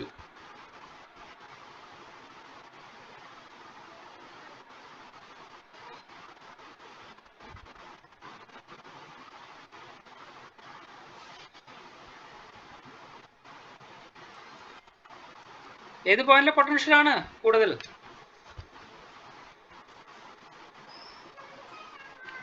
Sir, VB1. Yes, VB1 has higher potential. കാരണം കറണ്ട് ഫ്ലോ ചെയ്യുന്നത് എയിൽ നിന്നും സിയിലേക്കാണ് അല്ലേ? എയിൽ നിന്നും സിയിലേക്കാണ് കറണ്ട് ഫ്ലോ ചെയ്യുന്നത്. നമ്മൾ റെസിസ്റ്റൻസ് കണക്ട് ചെയ്യുമ്പോൾ എയിൽ നിന്നും സിയിലേക്കാണ് കറണ്ട് ഫ്ലോ ചെയ്യുന്നത്. അതുകൊണ്ട് ഹയർ പൊട്ടൻഷ്യൽ ഈ എ എന്ന് പറയുന്ന പോയിന്റ് അല്ലെങ്കിൽ B1 എന്ന് പറയുന്ന പോയിന്റിലാണ് ഹയർ പൊട്ടൻഷ്യൽ ഉള്ളത്. ഓക്കെ, അപ്പോൾ VB1ലാണ് പൊട്ടൻഷ്യൽ VB2യേക്കാൾ കൂടുതൽ. നമുക്ക് അതേ രീതിയിൽ നമുക്ക് എഴുതാം. ഇവിടെ നമുക്ക് 2 സെൽസ് ഉണ്ട്. അതുകൊണ്ട് നമുക്ക് ആദ്യം ഫസ്റ്റ് സെല്ലിനെ കൺസിഡർ ചെയ്യാം. E1 എന്ന് പറയുന്ന സെല്ലിനെ കൺസിഡർ ചെയ്തുകൊണ്ട് പൊട്ടൻഷ്യൽ ഡിഫറൻസിന്റെ ഈ 2 പോയിന്റുകൾ തമ്മിലുള്ള പൊട്ടൻഷ്യൽ ഡിഫറൻസിന്റെ ഇക്വേഷൻ നമുക്കാണ്. Let VB1 and VB2 be the potentials at B1 and B2 respectively. Considering first cell, the potential difference between B1 and B2 can be written as എങ്ങനെ എഴുതാം? VB1 minus VB2 is equal to, നമുക്ക് potential equation E minus IR ആണ്. അപ്പോൾ ഇവിടെ നമുക്ക് first സെല്ലിനെയാണ് consider ചെയ്യുന്നത്. അതുകൊണ്ട് E1 minus I1 ആണ്. കാരണം ഫസ്റ്റ് ഈ ബ്രാഞ്ചിലൂടെ ഒഴുകുന്ന കറണ്ട് I1 ആണ്. അതുകൊണ്ട് I1 ഇൻറ്റു അതിൻ്റെ ഇന്റേണൽ റെസിസ്റ്റൻസ്, അതിൻ്റെ ഇന്റേണൽ റെസിസ്റ്റൻസ് R1 ആണ് ഫസ്റ്റ് സെല്ലിൻ്റെ. അതുകൊണ്ട് നമുക്ക് ഇക്വേഷൻ എങ്ങനെ എഴുതാം? V equal to VB1 minus VB2 is equal to E1 minus I1 R1.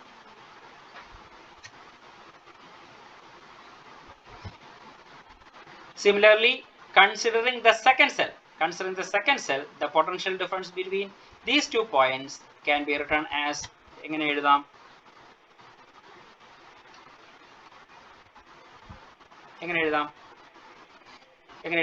V is equal to VB1 minus VB2 വീണ്ടും എങ്ങനെ എഴുതാം? E2 minus I2 R2 എന്ന് എഴുതാം. I2 R2. അപ്പം ഈ 2 ഇക്വേഷൻസ് എഴുതി മനസ്സിലായല്ലോ? ഓക്കെ, ഇനി ഈ ഇക്വേഷനിൽ നമ്മളൊന്ന് റീഅറേഞ്ച് ചെയ്യുകയാണ്. നമുക്ക് I1ഉം I2ഉം കണ്ടുപിടിച്ചിട്ട് ഇക്വേഷൻ നമ്പർ 1 നമുക്ക് സബ്സ്റ്റിറ്റ്യൂട്ട് ചെയ്യാൻ പോവുകയാണ്. ഈ ഇക്വേഷനിലോട്ട് സബ്സ്റ്റിറ്റ്യൂട്ട് ചെയ്യണം. അതിനുവേണ്ടി നമുക്ക് I1ഉം ആവശ്യമുണ്ട്, I2ഉം ആവശ്യമുണ്ട്. അപ്പോൾ നമുക്ക് ഈ ഇക്വേഷനിൽ നിന്നും I1 കണ്ടുപിടിക്കാൻ പോവുകയാണ്. ഈ ഇക്വേഷനിൽ നിന്നും I1 കണ്ടുപിടിക്കണം. I1 കണ്ടുപിടിക്കാൻ വേണ്ടി നമ്മൾ എന്ത് ചെയ്താൽ മതി? V is equal to E1 minus I1 R1 എന്നാണ്. Minus I1 R1 left hand സൈഡിലോട്ട് പോയി V റൈറ്റ് ഹാൻഡ് സൈഡിലോട്ട് കൊണ്ടുവന്നു. അപ്പോൾ ഇക്വേഷൻ ഇങ്ങനെ എഴുതാം: I1 R1 equal to E1 minus V എന്ന് എഴുതാം. ഇനി നമുക്ക് I1 ആണ് വേണ്ടത്. അതുകൊണ്ട് R1നെ റൈറ്റ് ഹാൻഡ് സൈഡിലോട്ട് കൊണ്ടുവരാം. അപ്പോൾ നമുക്ക് I1ന്റെ ഇക്വേഷൻ കിട്ടി. I1 is equal to E minus V divide by R1. Okay,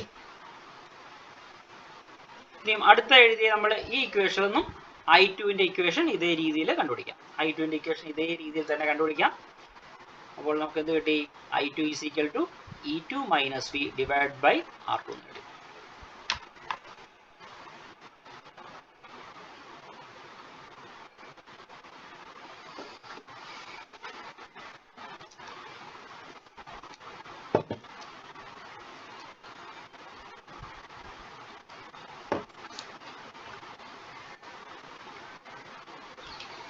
ഇനി നമുക്ക് ഈ I1ഉം I2ഉം ഇക്വേഷൻ നമ്പർ 1ലോട്ട് സബ്സ്റ്റിറ്റ്യൂട്ട് ചെയ്യാം. ഇക്വേഷൻ നമ്പർ 1 അറിയാമല്ലോ, ഇതാണ് ഇക്വേഷൻ നമ്പർ 1. ഇക്വേഷൻ നമ്പർ 1ലോട്ട് സബ്സ്റ്റിറ്റ്യൂട്ട് ചെയ്യാം.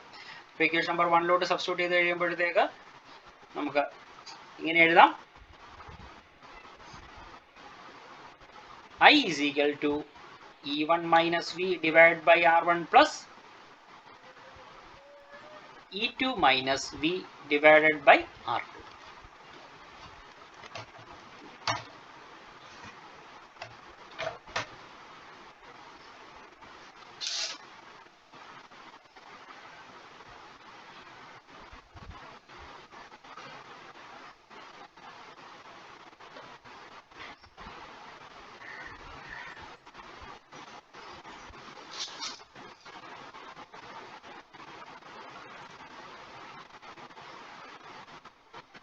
ഓക്കെ,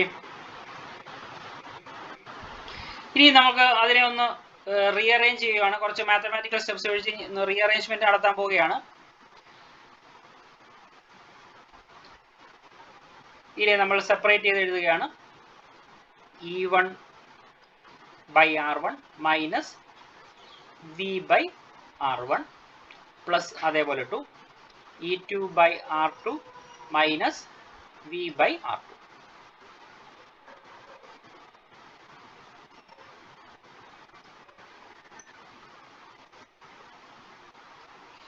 മാത്തമാറ്റിക്കൽ സ്റ്റെപ്പിൽ എന്തെങ്കിലും ഡൗട്ട് ഉണ്ടെങ്കിൽ ചോദിക്കാം.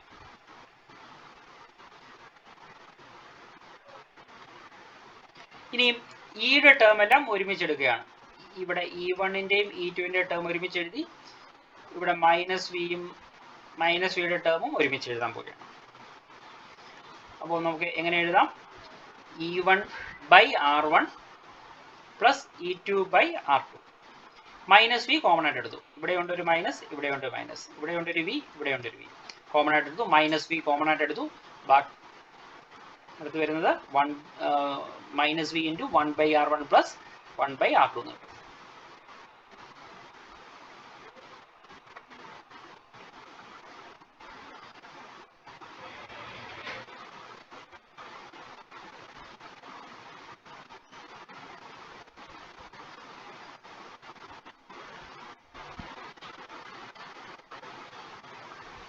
ഓക്കെ, ഇനി എന്താ ചെയ്തത്? ഇനിയും ഇതിൻ്റെ LCM എടുത്തു. LCM R1 ഇൻറ്റു R2 എന്നിട്ട് LCM കൊണ്ട് ഫസ്റ്റ് ടേമിനെ മൾട്ടിപ്ലൈ ചെയ്തു. മൾട്ടിപ്ലൈ ചെയ്തപ്പോഴത്തേക്ക് E1 R2 എന്ന് ഫസ്റ്റ് ടേം കിട്ടി. LCM കൊണ്ട് സെക്കൻഡ് ടേമിനെ മൾട്ടിപ്ലൈ ചെയ്തു. അപ്പോൾ E2 R1 എന്ന് കിട്ടി. ഇവിടെ നമ്മൾ LCM എടുത്ത് മൾട്ടിപ്ലൈ ചെയ്തു.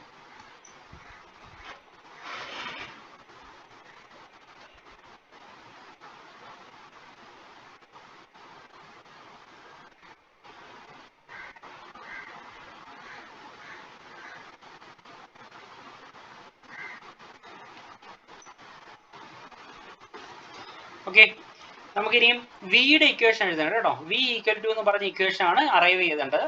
വി ഈക്വൽ ടു എന്ന് പറഞ്ഞ ഇക്വേഷൻ അറൈവ് ചെയ്യണം. അപ്പം അതിനു വേണ്ടി നമ്മൾ എന്താ ചെയ്യാൻ പോകുന്നത്? ഈ ടേമിനെ, ഈ സെക്കൻഡ് ടേമിനെ ലെഫ്റ്റ് ഹാൻഡ് സൈഡിലോട്ട് കൊണ്ടുവരികയാണ്. എന്നിട്ട് IA റൈറ്റ് ഹാൻഡ് സൈഡിലോട്ട് കൊണ്ടുവരാം. അതാണ് ചെയ്തിരിക്കുന്നത്. വിയുടെ ടേമിനെ ലെഫ്റ്റ് ഹാൻഡ് സൈഡിലോട്ട് കൊണ്ടുവന്നു. IA റൈറ്റ് ഹാൻഡ് സൈഡിലോട്ട് കൊണ്ടുവന്നു.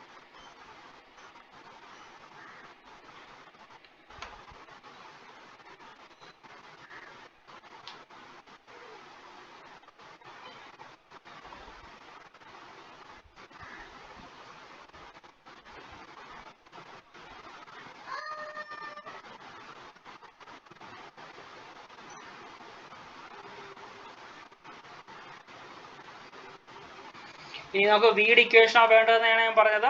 വിയുടെ ഇക്വേഷനാണ് വേണ്ടതെന്ന് പറഞ്ഞു. അതുകൊണ്ട് വിയുടെ കൂടെയുള്ള ഈ ടേമിനെ ഞാൻ റൈറ്റ് ഹാൻഡ് സൈഡിലോട്ട് കൊണ്ടുവരികയാണ്. റൈറ്റ് ഹാൻഡ് സൈഡിലോട്ട് കൊണ്ടുവരാൻ റെസിപ്രോക്കൽ വെച്ച് മൾട്ടിപ്ലൈ ചെയ്താൽ മതിയല്ലോ. റെസിപ്രോക്കൽ വെച്ച് മൾട്ടിപ്ലൈ ചെയ്തു.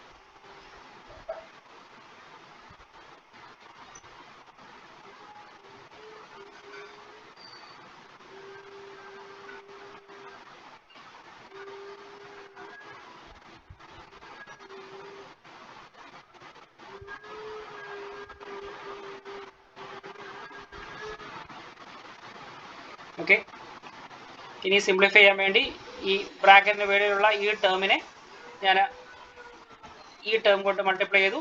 അതിനുശേഷം I കൊണ്ട് മൾട്ടിപ്ലൈ ചെയ്തു. കുറച്ച് മാത്തമാറ്റിക്കൽ സ്റ്റെപ്സ് മാത്രമേ ഉള്ളൂ, വേറെ കാര്യങ്ങളൊന്നുമില്ല.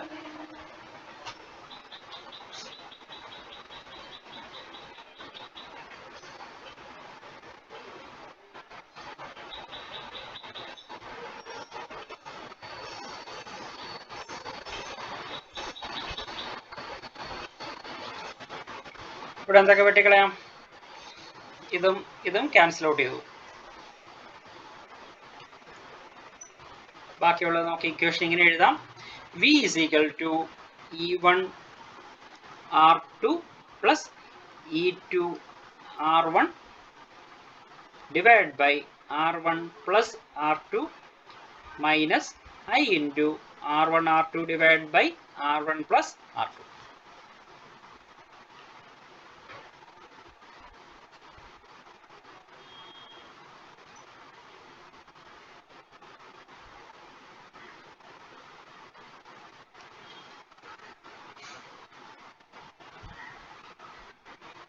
എഴുതിയല്ലോ. ഓക്കെ, ഇനി നമ്മൾ നേരത്തെ ചെയ്ത അതേ രീതിയിൽ തന്നെ ഈ രണ്ട് സെൽസിനെയും മാറ്റിയിട്ട് അതിൻ്റെ ഈക്വലന്റ് വാല്യൂ ഉള്ള മറ്റൊരു സിംഗിൾ സെല്ല് കൊണ്ട് റീപ്ലേസ് ചെയ്തു. അതിൻ്റെ ഈക്വലന്റ് വാല്യൂ ഉള്ള സിംഗിൾ സെല്ല് റീപ്ലേസ് ചെയ്യുമ്പോൾ അതിൻ്റെ വാല്യൂ EMF വാല്യൂ എന്ന് പറയുന്നത് നമുക്ക് EQ ആയിട്ട് എടുക്കാം. അതിൻ്റെ ഇന്റേണൽ റെസിസ്റ്റൻസ് R ഈക്വലന്റ് ആയിട്ട് എടുക്കാം. അങ്ങനെയാണെങ്കിൽ നമുക്ക് അവിടുത്തെ പൊട്ടൻഷ്യൽ അതിൻ്റെ B1 B2 എന്ന് പറയുന്ന രണ്ട് പോയിന്റിലെ പൊട്ടൻഷ്യലിന്റെ ഇക്വേഷൻ നമുക്ക് എങ്ങനെ എഴുതാതിരിക്കും? V is equal to E equivalent minus I into R equivalent എന്ന് എഴുതാം. എഴുതാലോ. അങ്ങനെയാണെങ്കിൽ നമുക്ക് ഈ രണ്ട് ഇക്വേഷൻസും കമ്പയർ ചെയ്യുമ്പോൾ ഈ ഇക്വലന്റ് എന്ന് പറയുന്നത് എന്ത് കിട്ടും? ഈ ടേം കിട്ടും. R equivalent എന്ന് പറയുന്നത് ഈ ടേം കിട്ടും. From comparing these two equations we get E equivalent is equal to E1 into R2 plus E2 into R1 divided by R1 plus R2, and R equivalent is equal to R1 R2 divided by R1 plus R2.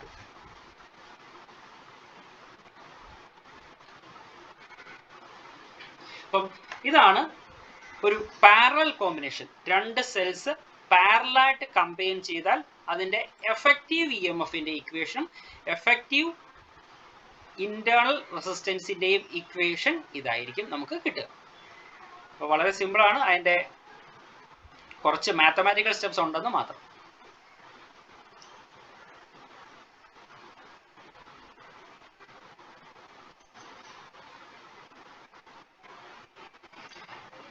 ഈ equations നമുക്ക് കുറച്ചും കൂടെ simple ആയിട്ട് ഇതേ രീതിയിൽ എഴുതാം. R equivalent equal to R1 R2 divided by R1 plus R2 എന്നുള്ളത് ഇതേ രീതിയിൽ എഴുതാം. 1 by R equivalent is equal to 1 by R1 plus 1 by R2. ശരിയല്ലേ?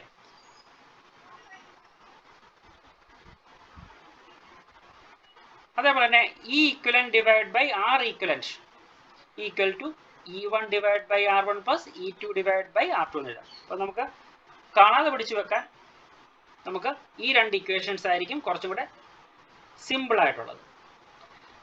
ഇത് 1 by C is equal to 1 by C1 plus 1 by C2 എന്ന് എഴുതിയേക്കുന്ന അതേ രീതിയിൽ തന്നെയാണ് 1 by R equivalent is equal to 1 by R1 plus 1 by R2 എന്ന് എഴുതിയേക്കുന്നത്.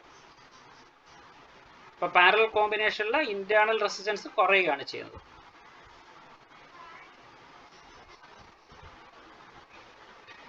ഇവിടെ E equivalent is divided by R equivalent is equal to E1 divided by R1 plus E2 divided by R2 എന്ന് കിട്ടും.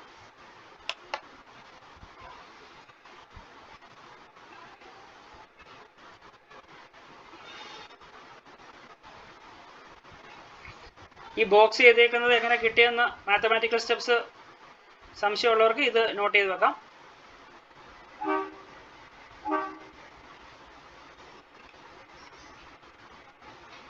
ഇതാണ് അതിൻ്റെ മാത്തമാറ്റിക്കൽ സ്റ്റെപ്സ്. വേണമെന്നുണ്ടെങ്കിൽ എഴുതി വെക്കാം.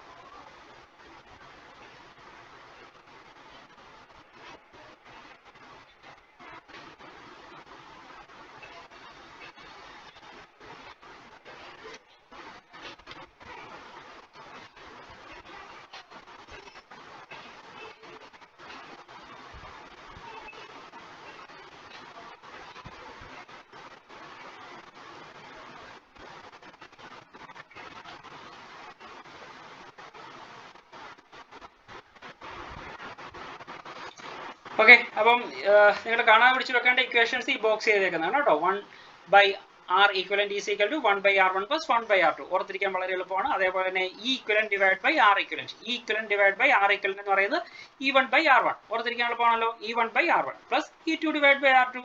വളരെ എളുപ്പമല്ലേ ഓർത്തിരിക്കാൻ. അപ്പം ഇതാണ് പാരലൽ കോമ്പിനേഷൻ. എന്തെങ്കിലും ഡൗട്ട് ഉണ്ടോ? ആർക്കെങ്കിലും എന്തെങ്കിലും ഡൗട്ട് ഉണ്ടോ? No, sir.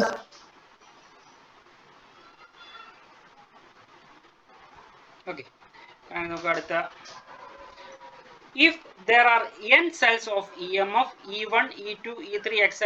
up to En and internal resistance R1, R2, R3 etc. up to Rn respectively, and they are connected in parallel, then the equivalent resistance 1 by R equivalent can be recognized 1 by R1 plus 1 by R2 plus 1 by R3 etc. up to 1 by Rn.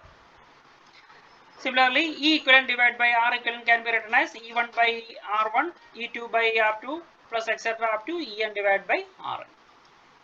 അപ്പോൾ വളരെയധികം cells ഉണ്ടെന്നുണ്ടെങ്കിൽ നമുക്ക് ആ equation ഉപയോഗിച്ച് n വരെയുള്ള സെൽസിനെ എല്ലാം കൂടെ sum up ചെയ്ത് ഈക്വലന്റ് റെസിസ്റ്റൻസ് അല്ലെങ്കിൽ ഈക്വലന്റ് EMF ഈ ഇക്വേഷൻ ഉപയോഗിച്ച് നമുക്ക് കണ്ടുപിടിക്കാം. ഓക്കെ, ഇനി നമ്മുടെ ഇതിന്റെ പ്രാക്ടിക്കൽ ആപ്ലിക്കേഷൻസ് ആണ് പറഞ്ഞത്. നമ്മൾ നേരത്തെ പറഞ്ഞ രീതിയിൽ സ്ലൈഡ് ഒന്ന് കാണിക്കൂ. ഇതാണോ?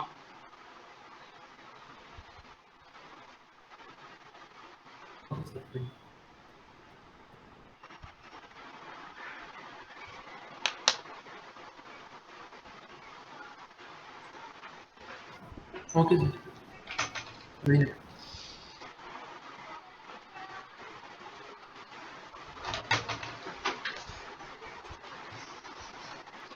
നമ്മൾ നേരത്തെ പറഞ്ഞ രീതിയിൽ നമ്മുടെ വീട്ടിലെ ഇൻവേർട്ടേഴ്സ് അതേപോലുള്ള ഡിവൈസുകളൊക്കെ യൂസ് ചെയ്യുമ്പോഴത്തേക്ക് എത്ര സമയത്ത് ബാക്കപ്പ് വേണം, എത്ര എക്യുപ്മെൻറ്റ്സ് യൂസ് ചെയ്യുന്നതിനെയൊക്കെ ഡിപ്പെൻഡ് ചെയ്ത് നമുക്ക് സെൽസ് സീരീസ് ആയിട്ടും പാരലായിട്ടും നമ്മൾ കണക്ട് ചെയ്യാറുണ്ട്. അപ്പം ഇതേപോലുള്ള വലിയ സെല്ലുകൾ കിട്ടുന്ന 12 വോൾട്ട് സെല്ലുകളായിരിക്കും ഉണ്ടാവാറുള്ളത്. 12 വോൾട്ട്സ് സെല്ലാണ് അവൈലബിൾ ആയിട്ടുള്ളത്. അത് നമ്മൾ പാരലായിട്ട് കണക്ട് ചെയ്ത് കഴിഞ്ഞാൽ EMF ചേഞ്ച് ഉണ്ടാകും. സെയിം സെൽസ് ആണ്, സെയിം വോൾട്ട് ഉള്ള സെൽസ് ആണെങ്കിൽ EMF പാരലൽ കണക്ട് ചെയ്യുമ്പോൾ നമുക്ക് സെല്ലിന്റെ EMF ചേഞ്ച് ഉണ്ടാകത്തില്ല. അത് 12 വോൾട്ട് ആയിട്ട് തന്നെ നിൽക്കും. പക്ഷെ നമുക്ക് കൂടുതൽ ബാക്കപ്പ് നമുക്ക് കിട്ടും, കിട്ടുന്നതായിരിക്കും. എന്നാൽ സീരീസ് ആയിട്ട് നമുക്ക് 24 വോൾട്ട് ആണ് ആവശ്യമെന്നുണ്ടെങ്കിൽ നമ്മളത് സീരീസ് ആയിട്ടായിരിക്കും കണക്ട് ചെയ്യുക. നമ്മുടെ ടോർച്ചിൽ സെല്ലിടാറുണ്ട്. ടോർച്ചിൽ 1-2 സെൽസ് ഒക്കെ ആയിരിക്കും ചിലപ്പോൾ ഇടുക. നമ്മുടെ ചെറിയ സെൽസ് 1.5 വോൾട്ട് ആയിരിക്കും ഉണ്ടാവുക. അത് ഒന്നിന് ഒന്നായിട്ടാണ് നമ്മൾ സാറിന് അതിൽ ഇടുക. അപ്പോൾ അത് സീരീസ് കോമ്പിനേഷൻ. അപ്പം ആക്ച്വലി നമുക്കിതിൽ 3 വോൾട്ട് ആയിരിക്കും നമുക്ക് കിട്ടുക. 1.5 പ്ലസ് 1.5 3 വോൾട്ട് ആയിരിക്കും കിട്ടുക. ഇതേപോലെ സെൽസ് പാരലായിട്ടാണ് കണക്ട് ചെയ്യുന്നതെങ്കിൽ 1.5 വോൾട്ടിൻ്റെ 3 സെൽസ് പാരലായിട്ട് കണക്ട് ചെയ്താൽ നമുക്ക് കിട്ടുന്ന വോൾട്ടേജ്, എഫക്റ്റീവ് വോൾട്ടേജ് എന്ന് പറയുന്നത് 1.5 തന്നെയായിരിക്കും. എന്നാൽ അത് സീരീസ് ആയിട്ട് കണക്ട് ചെയ്യുന്നുണ്ടെങ്കിൽ 1.5 plus 1.5 plus 1.5 that is 4.5 volt ആയിരിക്കും കിട്ടുക. അപ്പോൾ നമുക്ക് എത്ര വോൾട്ട് ആണ് വേണ്ടത്, നമ്മുടെ കയ്യിൽ എത്ര വോൾട്ടിൻ്റെ സെല്ലാണ് അവൈലബിൾ ആയിട്ടുള്ളത്, അതിൻ്റെ ബേസിസിൽ നമുക്ക് ഡിസൈഡ് ചെയ്യാം. നമുക്ക് സീരീസ് ആയിട്ട് സെല്ലിനെ കണക്ട് ചെയ്യണോ അല്ലെങ്കിൽ പാരലായിട്ട് കണക്ട് ചെയ്യണോ എന്ന് ഡിസൈഡ് ചെയ്യാം.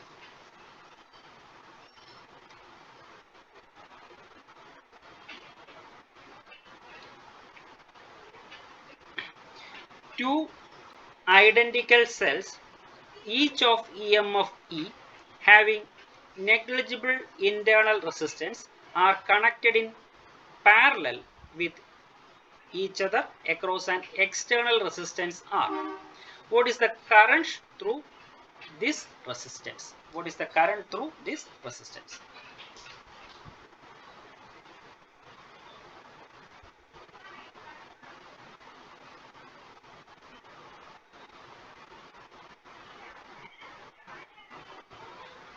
ഇപ്പോൾ ഇവിടെ പറഞ്ഞിരിക്കുന്നത് 2 identical cells each of EMF E. Same EMF ഉള്ള 2 സെൽസ്, അതിന് ഇന്റേണൽ റെസിസ്റ്റൻസ് വളരെ നെഗ്ലിജിബിൾ ആണ്. They are connected in parallel across an external resistance capital R. What is the current through this resistance? അതാണ് കണ്ടുപിടിക്കേണ്ടത്. നമുക്ക് പിക്ചർ വരയ്ക്കുകയാണെങ്കിൽ ഇങ്ങനെ വരയ്ക്കാം. 2 സെൽസ്, അതിൻ്റെ 2 സെല്ലിൻ്റെ EMF സെയിം ആണെന്നാണ് അവർ പറഞ്ഞേക്കുന്നത്.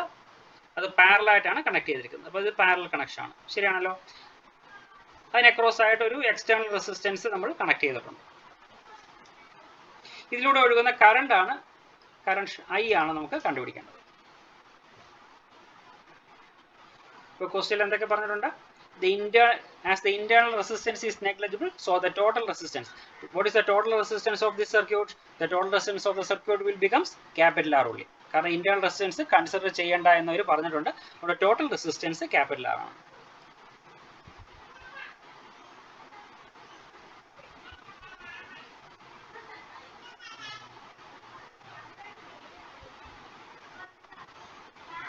ഈ സെല്ലിന് ഈ റെസിസ്റ്ററിന് അക്രോസ് ആയിട്ടുള്ള പൊട്ടൻഷ്യൽ, ഈ റെസിസ്റ്റൻസിന് അക്രോസ് ആയിട്ടുള്ള പൊട്ടൻഷ്യൽ അല്ലെങ്കിൽ ഇ എം എഫ് എത്രയാണ്? ഇ എം എഫ് എത്രയായിട്ട് വരും?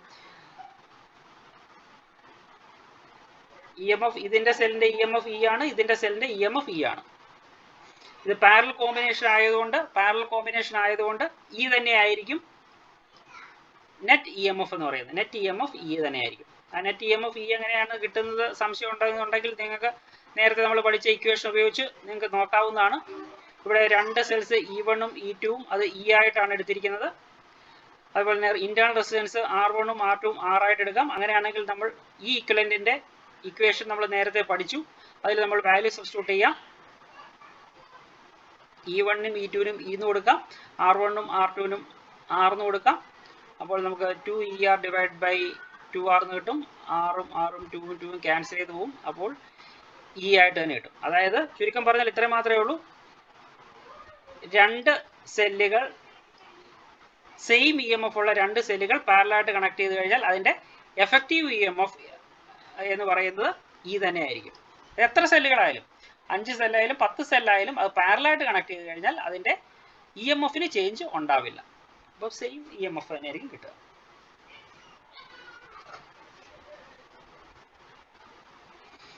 അപ്പോൾ ഈ റെസിസ്റ്ററിന് അക്രോസ് ആയിട്ടുള്ള വോൾട്ടേജ് എത്രയാണ് വരിക? റെസിസ്റ്ററിന് അക്രോസ് ആയിട്ടുള്ള വോൾട്ടേജ് ഈ സെല്ലിന്റെ ഇ എം എഫ് ആണ്, ഇ ആണ് വരുന്നത്. അതിന്റെ റെസിസ്റ്റൻസ് R ആണ്. അതുകൊണ്ട് അതിലൂടെ ഒഴുകുന്ന കറണ്ടിന്റെ ഇക്വേഷൻ നമുക്ക് ഇങ്ങനെ എഴുതാം, I = E/R എന്ന് എഴുതാം. I = E/R എന്ന് എഴുതാം.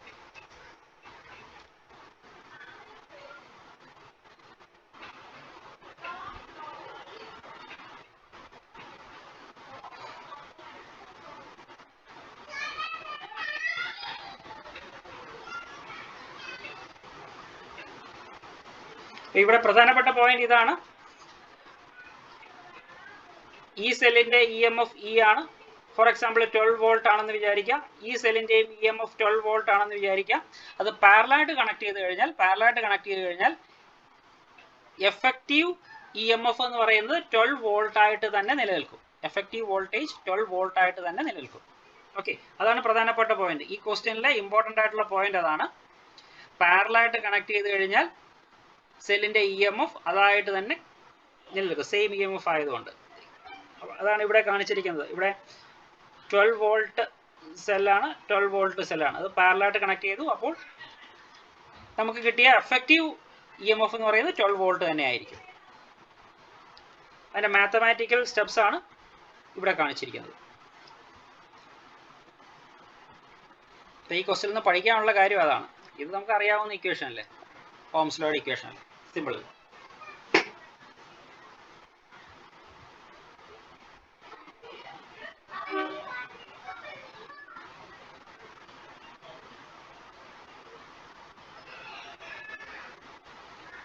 Okay, മറ്റൊരു question. What does the voltmeter connected to the two terminals of a cell reach? EMF or terminal potential difference? Question എന്താണെന്ന് മനസ്സിലായോ?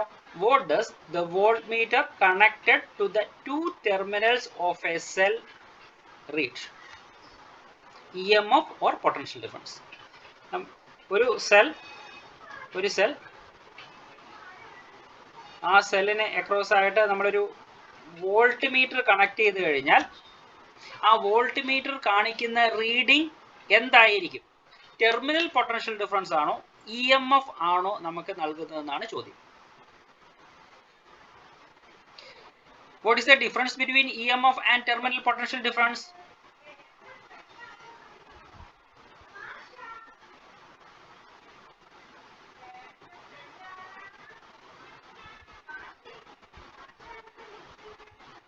What is the difference between terminal potential difference and EMF? So EMF is the potential difference between the terminals of the cell when no current is drawn from the cell. Yes, when no current is drawn from the cell. EMF is the potential difference between the positive and negative terminals of a cell when no current is drawn from it. അതായത് current ഒന്നും draw ചെയ്യുന്നില്ല, open സർക്യൂട്ടിലായിരിക്കുമ്പോൾ സെല്ലിന്റെ രണ്ട് എൻഡുകൾ തമ്മിലുള്ള potential ഡിഫറൻസിനെയാണ് നമ്മൾ സെല്ലിന്റെ EMF എന്ന് പറയുന്നത്. എന്നാൽ കറണ്ട് ഒഴുകുമ്പോൾ ഡ്രോ ചെയ്യുമ്പോൾ അതിന്റെ രണ്ട് എൻഡുകൾ തമ്മിലുള്ള പൊട്ടൻഷ്യൽ ഡിഫറൻസിനെ നമ്മൾ ടെർമിനൽ പൊട്ടൻഷ്യൽ ഡിഫറൻസ് എന്നാണ് പറയുന്നത്. ഓക്കെ, അപ്പം ഇവിടെ ചോദിച്ചിരിക്കുന്നത് ഒരു സെല്ലിന് അക്രോസ് ആയിട്ട് നമ്മൾ വോൾട്ട്മീറ്റർ മാത്രമേ കണക്ട് ചെയ്തിട്ടുള്ളൂ. എക്സ്റ്റേണൽ ആയിട്ട് റെസിസ്റ്റൻസ് ഒന്നും കണക്ട് ചെയ്തിട്ടില്ല. എക്സ്റ്റേണൽ റെസിസ്റ്റൻസ് കണക്ട് ചെയ്യുവാണെങ്കിൽ എന്തായാലും അത് ടെർമിനൽ പൊട്ടൻഷ്യൽ ഡിഫറൻസ് തന്നെയായിരിക്കും, സംശയമൊന്നുമില്ല. ഇവിടെ നമ്മൾ എക്സ്റ്റേണൽ റെസിസ്റ്റൻസ് ഒന്നും കണക്ട് ചെയ്തിട്ടില്ല, പകരം ഒരു വോൾട്ട്മീറ്റർ മാത്രമേ കണക്ട് ചെയ്തിട്ടുള്ളൂ. അങ്ങനെയാണെങ്കിൽ വോൾട്ട്മീറ്റർ റീഡ് ചെയ്യുന്നത് എന്തായിരിക്കും? EMF ആയിരിക്കുമോ ടെർമിനൽ പൊട്ടൻഷ്യൽ ഡിഫറൻസ് ആയിരിക്കുമോ എന്നുള്ള ഒരു ട്രിക്കി ക്വസ്റ്റ്യൻ ആണ് അവര് ചോദിച്ചത്. എന്തായിരിക്കും നിങ്ങളുടെ ഗസ്?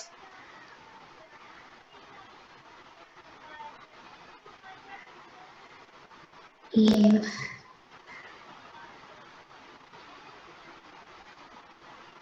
നീ അതിന്റെ ഒരു ഡൗട്ട് നേരത്തെ കഴിഞ്ഞ ക്ലാസ്സിൽ എന്തൊക്കെ ചോദിച്ചാണല്ലോ.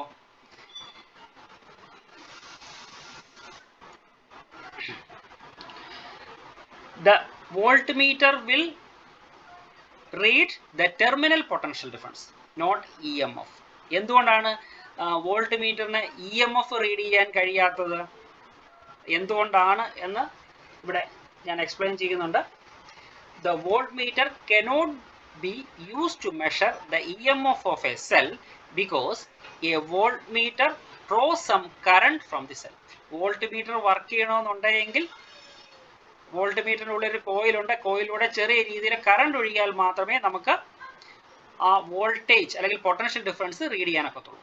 അപ്പോൾ ആക്ച്വലി ഒരു സെല്ലിന് അക്രോസ് ആയിട്ട് റെസിസ്റ്റൻസ് ഒന്നും കണക്ട് ചെയ്തിട്ടില്ല എങ്കിൽ പോലും വോൾട്ട്മീറ്റർ മാത്രമാണ് നമ്മൾ കണക്ട് ചെയ്തിട്ടുണ്ടെങ്കിൽ പോലും ഈ വോൾട്ട്മീറ്റർ സെല്ലിൽ നിന്നും കുറച്ച് കറണ്ട് അത് വർക്ക് ചെയ്യുന്നതിന് ആവശ്യമായ കറണ്ട് ഡ്രോ ചെയ്യും. അപ്പോൾ സെല്ല് ഓപ്പൺ സർക്യൂട്ടിലല്ല, സെല്ലിൽ നിന്നും കറണ്ട് ഡ്രോ ചെയ്യുന്നുണ്ട്. അതുകൊണ്ട് തന്നെ നമുക്ക് എന്ത് പറയാം?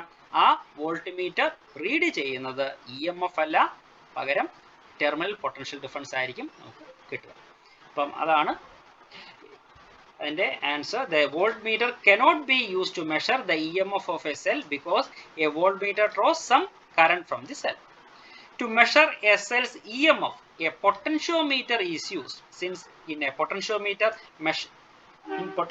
measurement no current is flowing. അതായത് ഒരു സെല്ലിന്റെ EMF നമുക്ക് മെഷർ ചെയ്യണമെന്നുണ്ടെങ്കിൽ നമുക്ക് വോൾട്ട്മീറ്റർ പറ്റത്തില്ല, പകരം മറ്റൊരു ഇൻസ്ട്രുമെന്റ് ഉണ്ട്, പൊട്ടൻഷ്യോമീറ്റർ. അത് നമുക്ക് ഈ ചാപ്റ്ററിന്റെ ലാസ്റ്റ് പഠിക്കാനുണ്ട്. പൊട്ടൻഷ്യോമീറ്റർ നിങ്ങൾക്ക് ലാബും ഉണ്ടാകാനുള്ള സാധ്യതയുണ്ട്. പൊട്ടൻഷ്യോമീറ്ററിന്റെ ആ പൊട്ടൻഷ്യോമീറ്റർ എന്ന് പറയുന്ന ഡിവൈസ് ഉപയോഗിച്ചാണ് നമ്മൾ ഒരു സെല്ലിന്റെ EMF മെഷർ ചെയ്യുന്നത്. പൊട്ടൻഷ്യോമീറ്റർ ഉപയോഗിച്ച് സെല്ലിന്റെ EMF മെഷർ ചെയ്യുമ്പോൾ നമ്മൾ കറണ്ട് ഒന്നും അതിൽ നിന്നും ഡ്രോ ചെയ്യാത്ത രീതിയിലാണ്, കറണ്ട് ഒന്നും അതിൽ നിന്നും ഡ്രോ ചെയ്യത്തില്ല, കറണ്ട് ഒന്നും ഡ്രോ ചെയ്യാത്ത രീതിയിലാണ് നമ്മൾ അവിടെ EMF മെഷർ ചെയ്യുന്നത്. അപ്പോൾ ആ സെല്ല് ഓപ്പൺ സർക്യൂട്ടിലായിരിക്കും. അതുകൊണ്ട് നമുക്ക് പൊട്ടൻഷ്യോമീറ്റർ റീഡിംഗ് എന്ന് പറയുന്നത് സെല്ലിന്റെ EMF കിട്ടും. എന്നാൽ വോൾട്ട്മീറ്റർ നമുക്ക് സെല്ലിന്റെ EMF അല്ല തരുന്നത്, പകരം പൊട്ടൻഷ്യൽ ഡിഫറൻസ് ആണ്, ടെർമിനൽ പൊട്ടൻഷ്യൽ ഡിഫറൻസ് ആയിരിക്കും. Clear?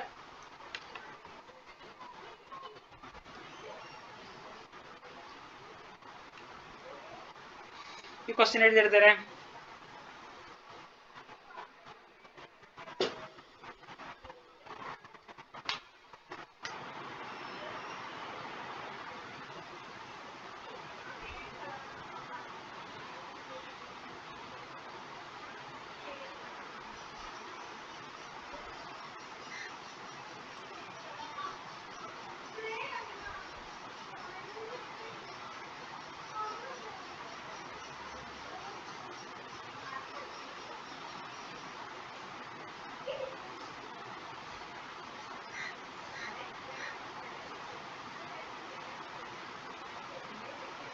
Three resistors 1 ohm, 2 ohm, 3 ohm are combined in series. What is the total resistance of the combination? Nora, what is the answer? Sir, 6 ohm. 6 ohm ആണ്. കാരണം series combination ആണ്. Resistance series combination കൊടുക്കുമ്പോൾ effective resistance R എന്ന് പറയുന്നത് R1 plus R2 plus R3 ആണ്. അപ്പോൾ 1 plus 2 plus 3 ആണ്. That is the answer is 6 ohm. Right.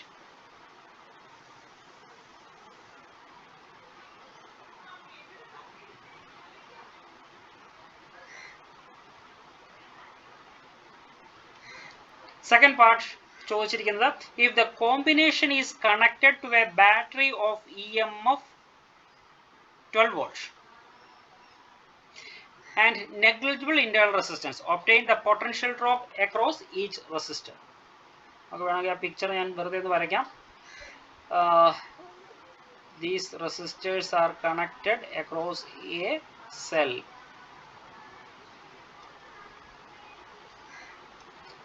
This is R1, this is R2, this is R3. A cell of EMF 12 volts. Okay, 12 volts. We have to find out the potential drop. Potential drop means the potential difference between the 2 points. Potential drop across R1, R2 and R3 ആണ് കണ്ടുപിടിക്കേണ്ടത്. അപ്പം series combination ആണ്. Series കോമ്പിനേഷനിൽ current ആണോ voltage ആണോ same ആയിട്ട് നിൽക്കുന്നത്? Rishi, in series combination which will be a constant, current or voltage? Combination is connected to a battery of EMF.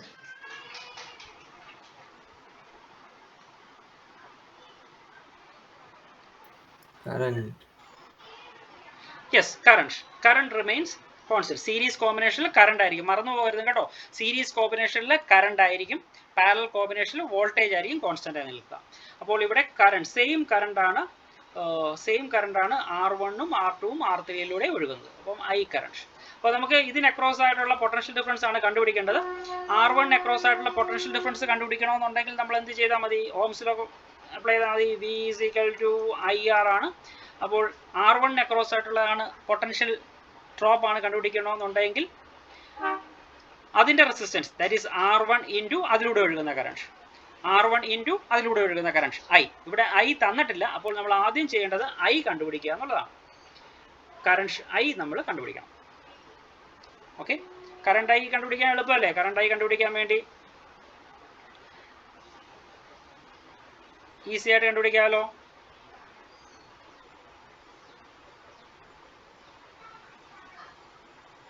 ഇവിടുത്തെ cell EMF 12 volt, effective resistance നൽകിയിട്ടുണ്ട്. I is equal to E by R. R എന്ന് പറയുന്നത് ER ആണ്. 6 ohm. എത്ര കിട്ടും current? 2 ampere.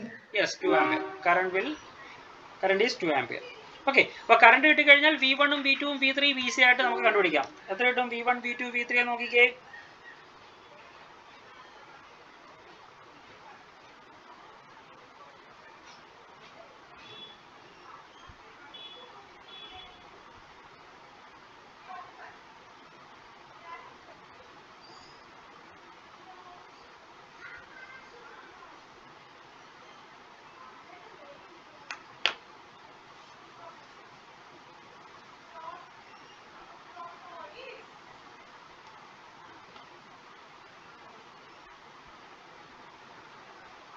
Voltage drop across the first resistance, that is V1 is equal to I into R1.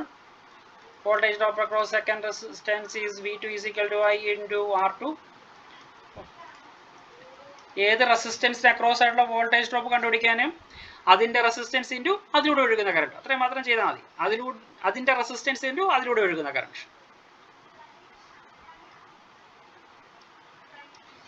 എത്ര കിട്ടും? V1, V2, V3 2, 4 and 6 volt. 4 volt, 2 volt, 4 volt, 6 2, volt. 4, 6. oh, okay, good, right, simple ആണ്. Sir, can you show the previous slide?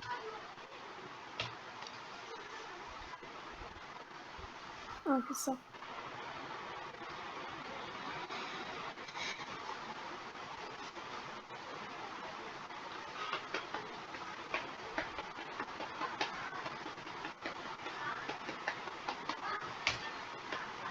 Another exercise.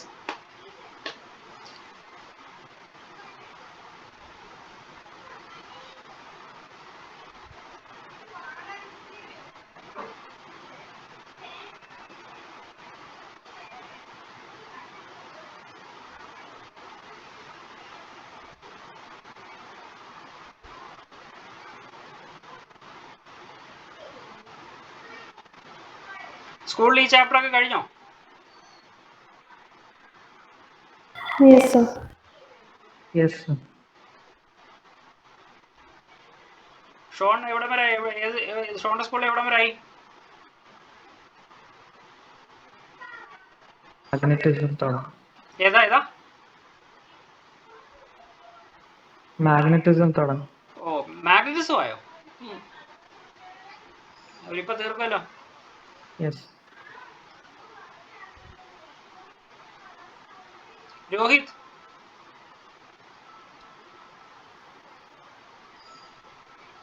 സ്കൂളിൽ എവിടെ വരായി? ഞങ്ങൾക്ക് magnetism പദ്ധതി. ഓ, എല്ലാവരും വളരെ fast ആണല്ലോ.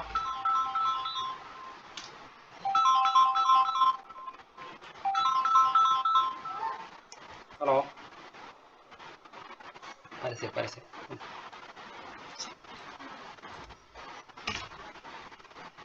Okay. 2 cells of EMF 1.5 volt and 2 volt having internal resistance 2 ohm and 0.2 ohm and 0.3 ohm respectively are connected in parallel. Calculate the EMF and internal resistance of equivalent cell.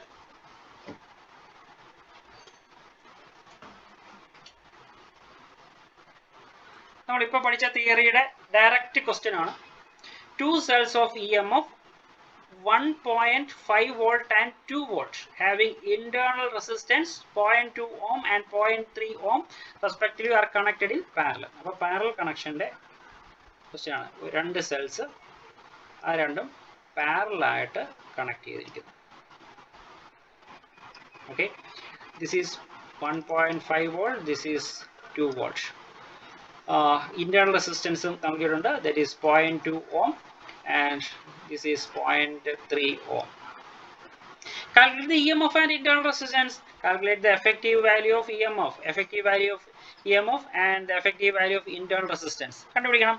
Direct substitution, നമ്മൾ നേരത്തെ പഠിച്ച ഇക്വേഷനിൽ direct substitute ചെയ്താൽ മതി.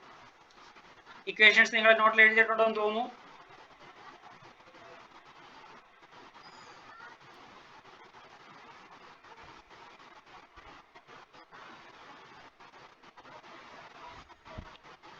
Effective EMFന്റെ equation ഇതാണ് നമ്മൾ പഠിച്ചത്.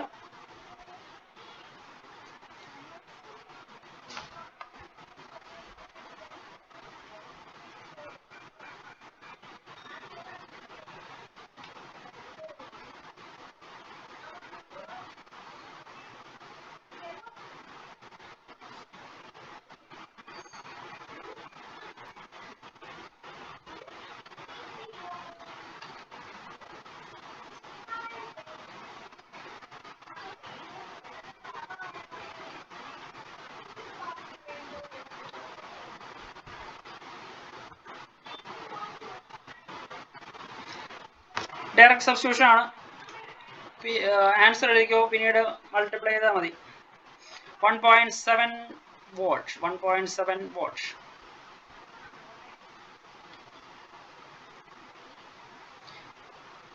Effective value of internal resistance നമുക്ക് Sir, can you show the previous slide?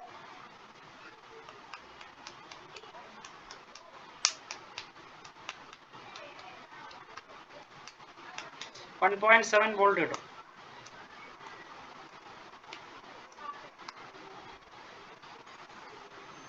Okay, sir. The effective value of internal resistance,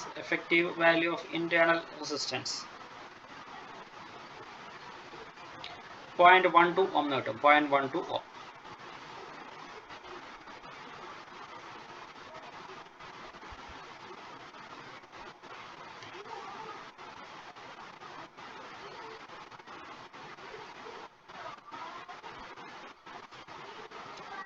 Okay,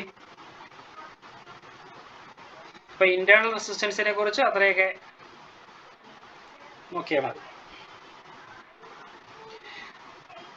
next electric Sir, can you show the previous slide?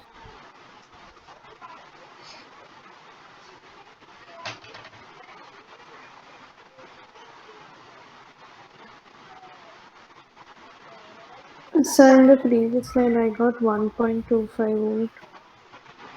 1.25. Yes, sir.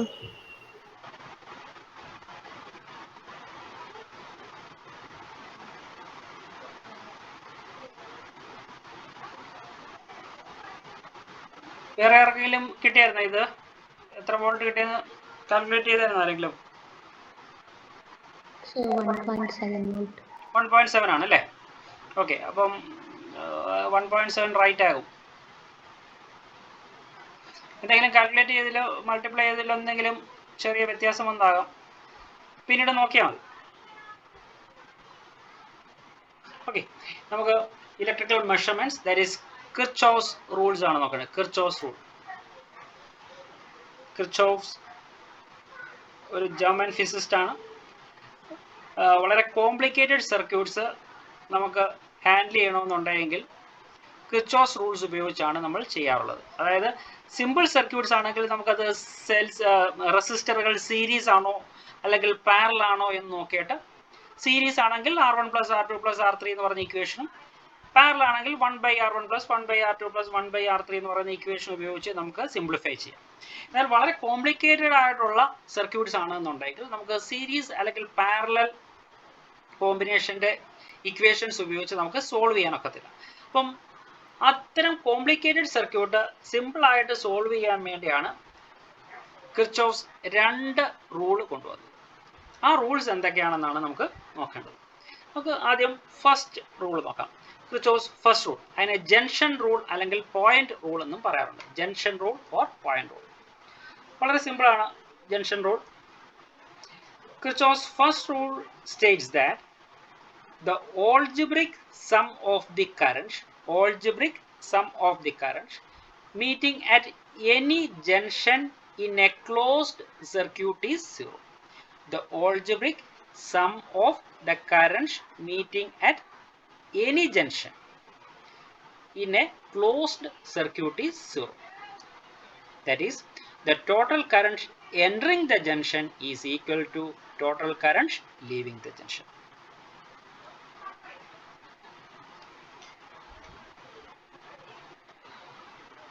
അപ്പം എന്താണ് Kirchhoff's first rule പറയുന്നത്? Kirchhoff's first rule States that the algebraic sum of the currents meeting at any junction in a closed circuit is 0. അതായത് നമ്മളൊരു circuit, ഒരു വലിയ complicated circuit എടുക്കുകയാണ്. ഒരു complicated സർക്യൂട്ടിൽ കുറേ റെസിസ്റ്റൻസും കാര്യങ്ങളൊക്കെ ഉണ്ട്. ഓക്കെ, അപ്പം ഇവിടെ ഒരു ജംഗ്ഷനായിട്ട് നമുക്ക് എടുക്കാം. ഓക്കെ, അപ്പോൾ ആ ജംഗ്ഷനിലേക്ക് ഈ ലെഗിലൂടെ കറണ്ട് വരുന്നുണ്ട്. I എന്ന് പറയുന്ന കറണ്ട് എൻ്റർ ചെയ്യുന്നുണ്ട്. എന്നിട്ട് ഈ പോയിന്റിലെത്തിയിട്ട് ഈ ലെഗിലൂടെ കുറച്ച് കറണ്ട് I1 എന്ന് പറയുന്ന കറണ്ട് പുറത്തോട്ട് പോകുന്നു. ബാക്കി കറണ്ട്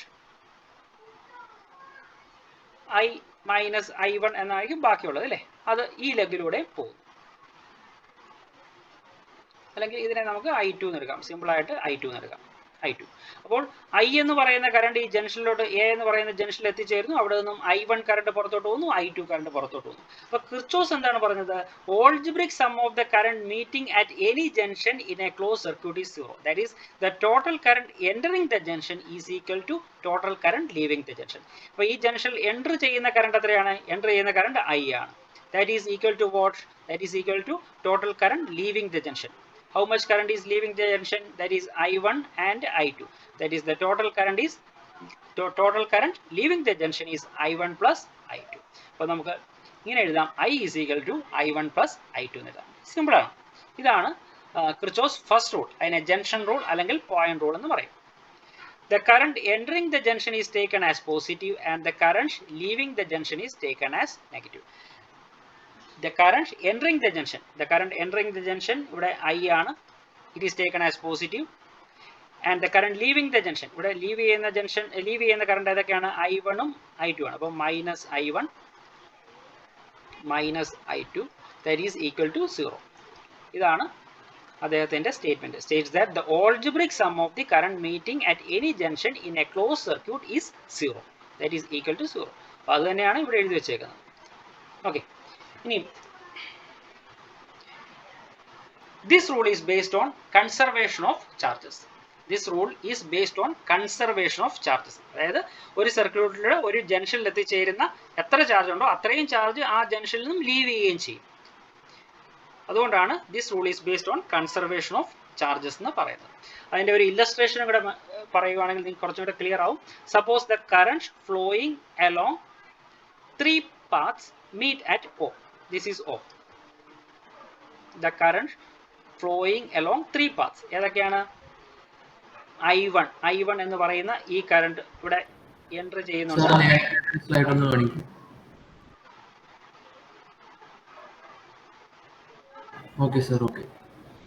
I1 എന്ന് പറയുന്ന കറണ്ട് O എന്ന ജംഗ്ഷനിലേക്ക് എത്തിച്ചേരുന്നുണ്ട്. I2 എന്ന് പറയുന്ന ഈ ലെഗിലെ കറണ്ടും O എന്ന് പറയുന്ന ജംഗ്ഷനിലേക്ക് എത്തിച്ചേരുന്നുണ്ട്. I3 എന്ന് പറയുന്ന ഈ ലെഗിലെ കറണ്ടും ഈ ജംഗ്ഷനിലോട്ട് എത്തിച്ചേരുന്നുണ്ട്. എന്നിട്ട് ഇതെന്ത് സംഭവിക്കുന്നു? 2 ലെഗിലൂടെ അത് പുറത്തോട്ട് പോകുന്നു. I4 എന്ന് പറയുന്ന കറണ്ട് ഈ ലെഗിലൂടെയും I5 എന്ന കറണ്ട് ഈ ലെഗിലൂടെയും ഔട്ട്വേർഡ് ആയിട്ട് ഫ്ലോ ചെയ്യുന്നുണ്ട്. അപ്പം കുറച്ച് കറണ്ട് ഇൻവേർഡ് അല്ലെങ്കിൽ ജംഗ്ഷനിലോട്ട് ഫ്ലോ ചെയ്യുന്നുണ്ട്, കുറച്ച് കറണ്ട് ജംഗ്ഷനിൽ നിന്നും പുറത്തോട്ട് ഫ്ലോ ചെയ്യുന്നുണ്ട്. അപ്പം ഇത് കിർച്ചോഫിന്റെ ഫസ്റ്റ് റൂൾ അനുസരിച്ച് the algebraic sum of the current meeting at a junction is 0. Algebraic sum എടുക്കുമ്പോഴത്തേക്ക് current entering the junction is should be taken as positive and the current leaving the junction should be taken as negative. ഇവിടെ entry ചെയ്യുന്ന current I1, I2, I3 ആണ്. അതുകൊണ്ട് I1 + I2 + I3 എന്നെടുക്കാം. Leaving the junction ഏതൊക്കെ കറണ്ടാണ്? I4 ഉം I5 ഉം ആണ്. അതുകൊണ്ട് -I4 ഉം -I5 എന്ന് എടുക്കാം. That is equal to 0. ഇതാണ് ക്രിച്ചോസ് ഫസ്റ്റ് റൂൾ പറയുന്നത്. നമുക്ക് ഈ മൈനസ് ഉള്ള ടേം റൈറ്റ് ഹാൻഡ് സൈഡിലോട്ട് കൊണ്ടുവരാം. അപ്പോൾ നമുക്ക് ഇക്വേഷൻ ഇങ്ങനെ എഴുതാം: I1 + I2 + I3 is equal to I4 + I5. അതായത് the current entering the junction, that is this is equal to current leaving the junction. The current entering the junction is equal to the current leaving the junction. Okay, that is the total current entering the junction is equal to total current leaving the junction. അപ്പോൾ ഇത് ഇത്രയേ ഉള്ളൂ Kirchhoff's first